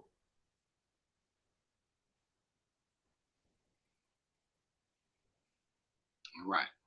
Colonial reforms, also called the Byzantine reforms, were a series of changes within the medieval monasticism in the Western Church, focused on restoring traditional monastic life, encouraging art, and caring for the poor. The movement began with the Benedictine order at Cluny Abbey, founded in 910 by William I, Duke of Aquitaine. A Duke of Aquitaine, not the first Duke of Aquitaine, but a Duke of Aquitaine. The reforms were largely carried out by Saint Odo after Saint Bernio, who was initiated by William, Duke of Aquitaine. And it spread through France, such as the territories of Burgundy, Provence, Argonnais, and Poitiers, and then into England, such as known as the English Byzantine reform, and through much of Italy, northern Portugal, and Spain. So that means that the Cluniac reform or the Byzantine reform was part of a larger reform called the English Byzantine reform, as we heard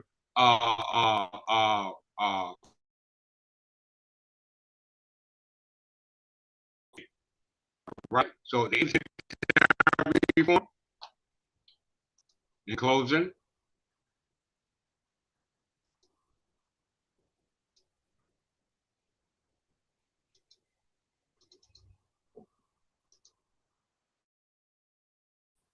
English Byzantine reform, known as the Cluniac reform or monastic reform of the English churches, contrast to the churches of England, going back to the Church of England that was established by Pope Gregory I in the 6th century with the conversion of the Anglo-Saxon brothers to Anglo-Saxon English Christians. All right. So the Berber Church, i.e. English Church, in the late 10th century was a religious and intellectual movement in later Anglo-Saxon period, i.e. under the Anglo-Saxon Berber. In the mid-9th century, all the monasteries were staffed with secular clergy,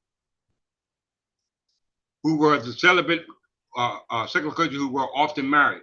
The reformers sought to replace the contemplate the monks, following the rules of Saint Benedict. The movement was inspired by continental monastic reform and leading figures such as Dunstan, Archbishop Canterbury, Ethelwood, Bishop Winchester, Oswald, and Archbishop of York. In the 7th and 8th century England, most monasteries were Benedictine, but in the 9th century, learning in monastery declined severely. Alfred the Great deplored the decline in the start to reverse it. The court of Amsterdam was the first king of the whole England, was a cosmopolitan, which means the movement was universal, all right, worldly. And the future reformers such as Dunstan and Ethelwood learned from the continental exponents of the Benedictine monasticism. The English movement became dominant under King Edgar in 959 to 975 when he became king. He was born in 943, but became king in 959 and died in 975. who supported the expulsion of secular clergy from monasteries and cathedral chapters and their replacement by monks.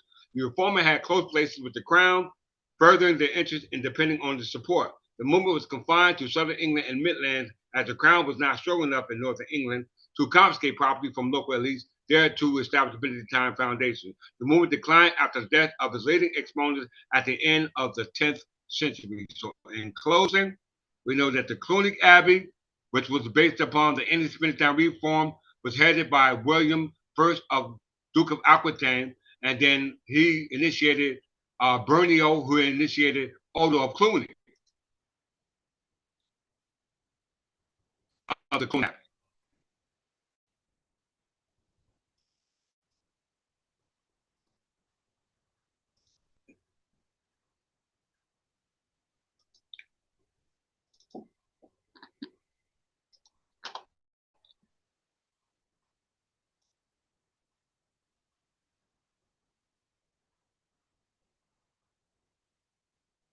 Odo of Cluny was the second abbot of the Cluny.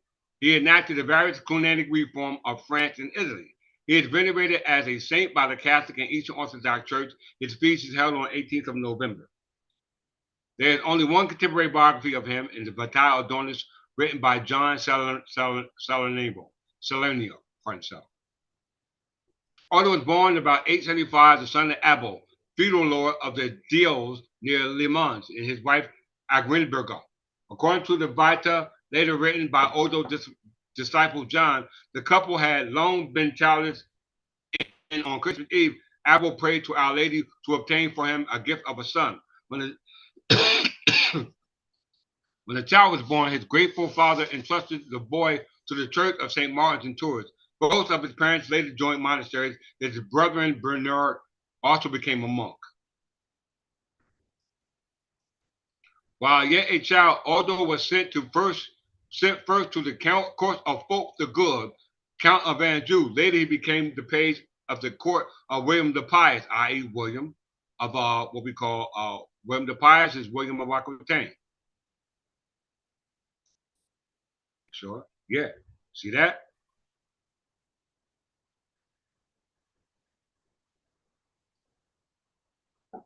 Okay, let's go back. So Odo, who succeeded Bernio, who was initiated by William Duke of Aquitaine, it says here, while yet a child, Odo was sent first to the courts of Fulk the Good, Count of Anjou. Later, he became a page at the court of William Pius, Duke of Aquitaine, i.e. William I, Duke of Aquitaine, where he spent several years. Odo developed a particular devotion to Mary under the title Mother of Mercy, and the invocation by which he would address her throughout his life. So who first? Fulk the Good. Let's go here.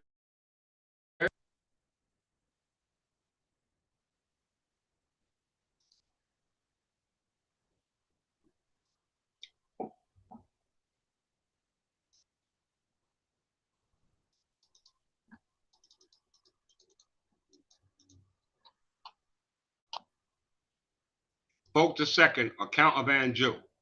Remember, Fulk V, Count of Anjou, was the ruler of Jerusalem, and his son Godfrey, the fifth Count of Anjou, went on to rule Anjou. Okay, and we going back before these ancestors.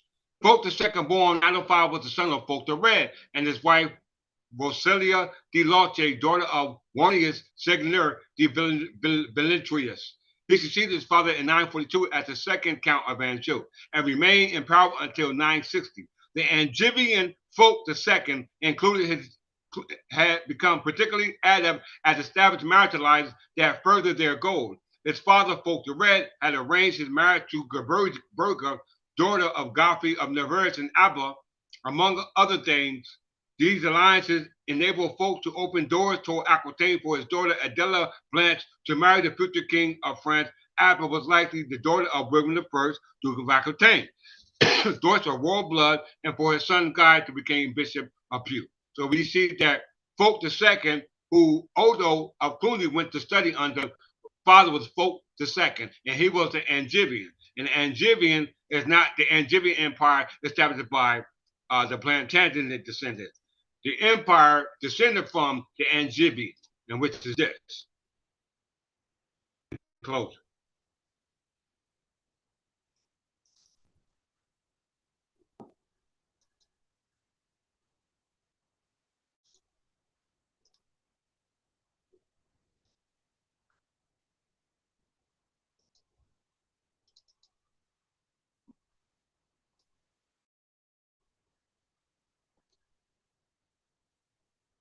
House of Ingler.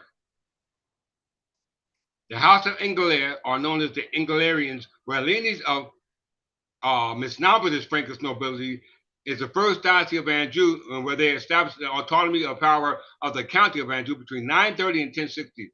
It was founded by Ingler, i.e. Angevin, Viscount of Angers, whose son Fulk the Red made himself Count of Anjou. By inheritance, the family came into possession of the county of Vendôme. The family died out in the bloodline of 1060 under Godfrey II of Anjou. He was succeeded in Anjou by ceremonial nephew Godfrey, the son of Count of Gantinius. These are all the counts. All right? Agnatic descendant. Cognatic descendant. There you go, Godfrey the fifth Count of Anjou. All right? They are our descendants right there, y'all. Coming on down, Angevin.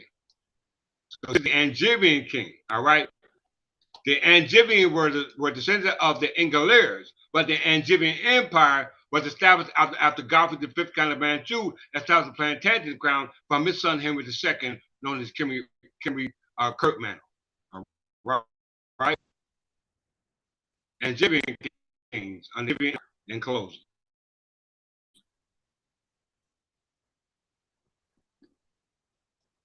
The Angevin kings of England from Anjou were Henry II, his son Richard I, and John, who ruled England from 1154 to 1216 with ancestral lands in Anjou. They were related to the Norman kings of England through Matilda and daughter Henry I and Henry II's mother.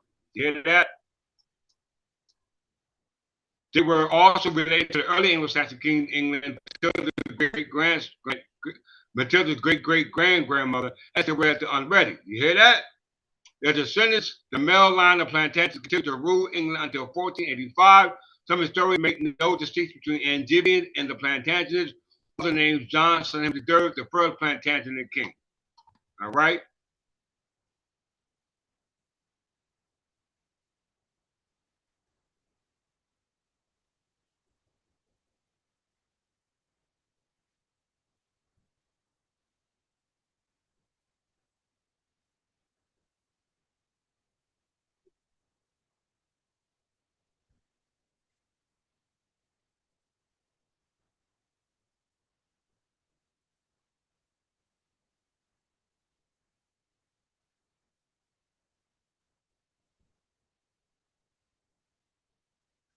I know all this, y'all. All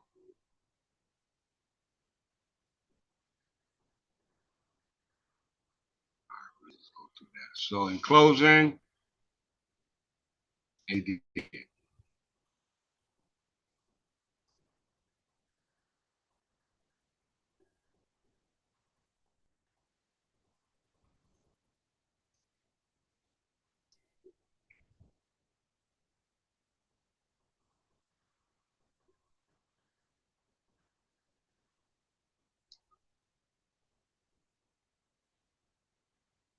My wife's coming in.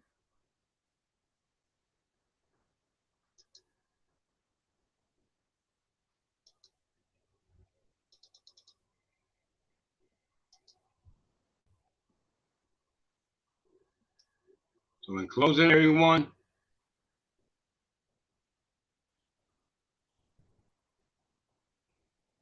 as you can see, take your calendar, choose whatever storybook you want to tell your story from.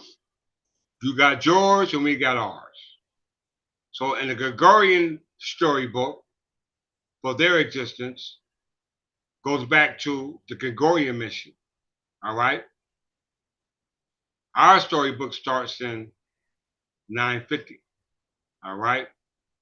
Which is the story of the gods. We were the gods that every other nation the story depends upon. All right?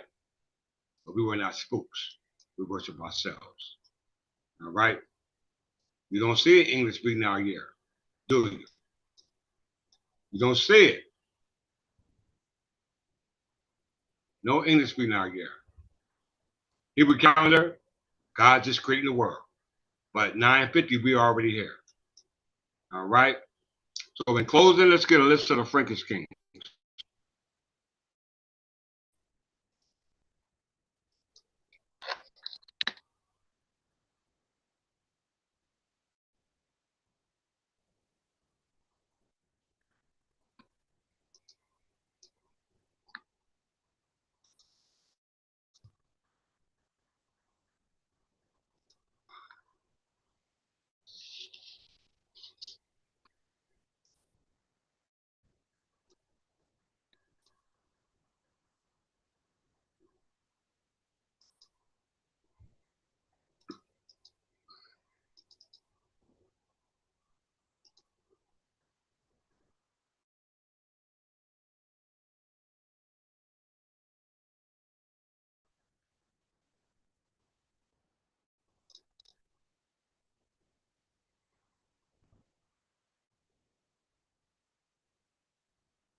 All right? So in closing, these are all list of the Frankish kings and the French kings. All right? Charles de Bois, Louis II of Stamina, Louis III, Carloman, Charles III. All these are descendants of Frankish kings. All right? With Robert part of the Robertian family, which William the Conqueror sent down from. Okay? Carolingians. All right? The Merovingians.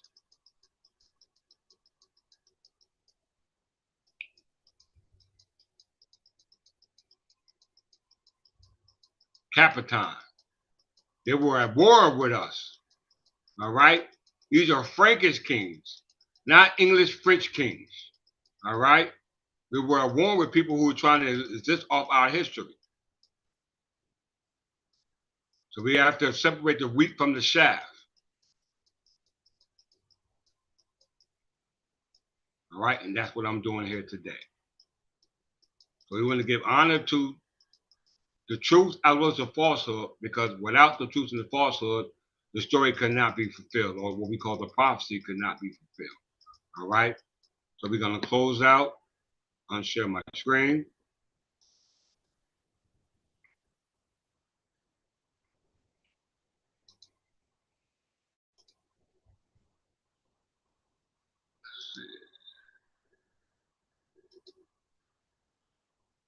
I don't know why y'all can't see me.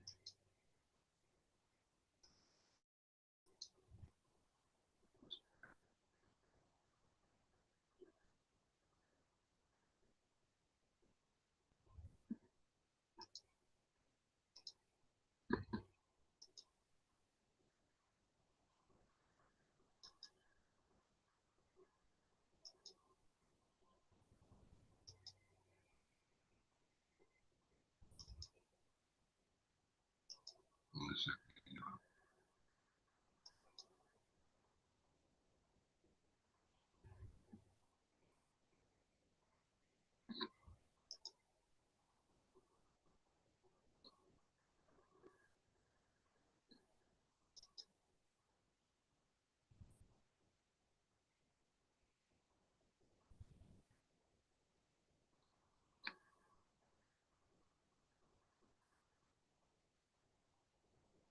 One second, y'all.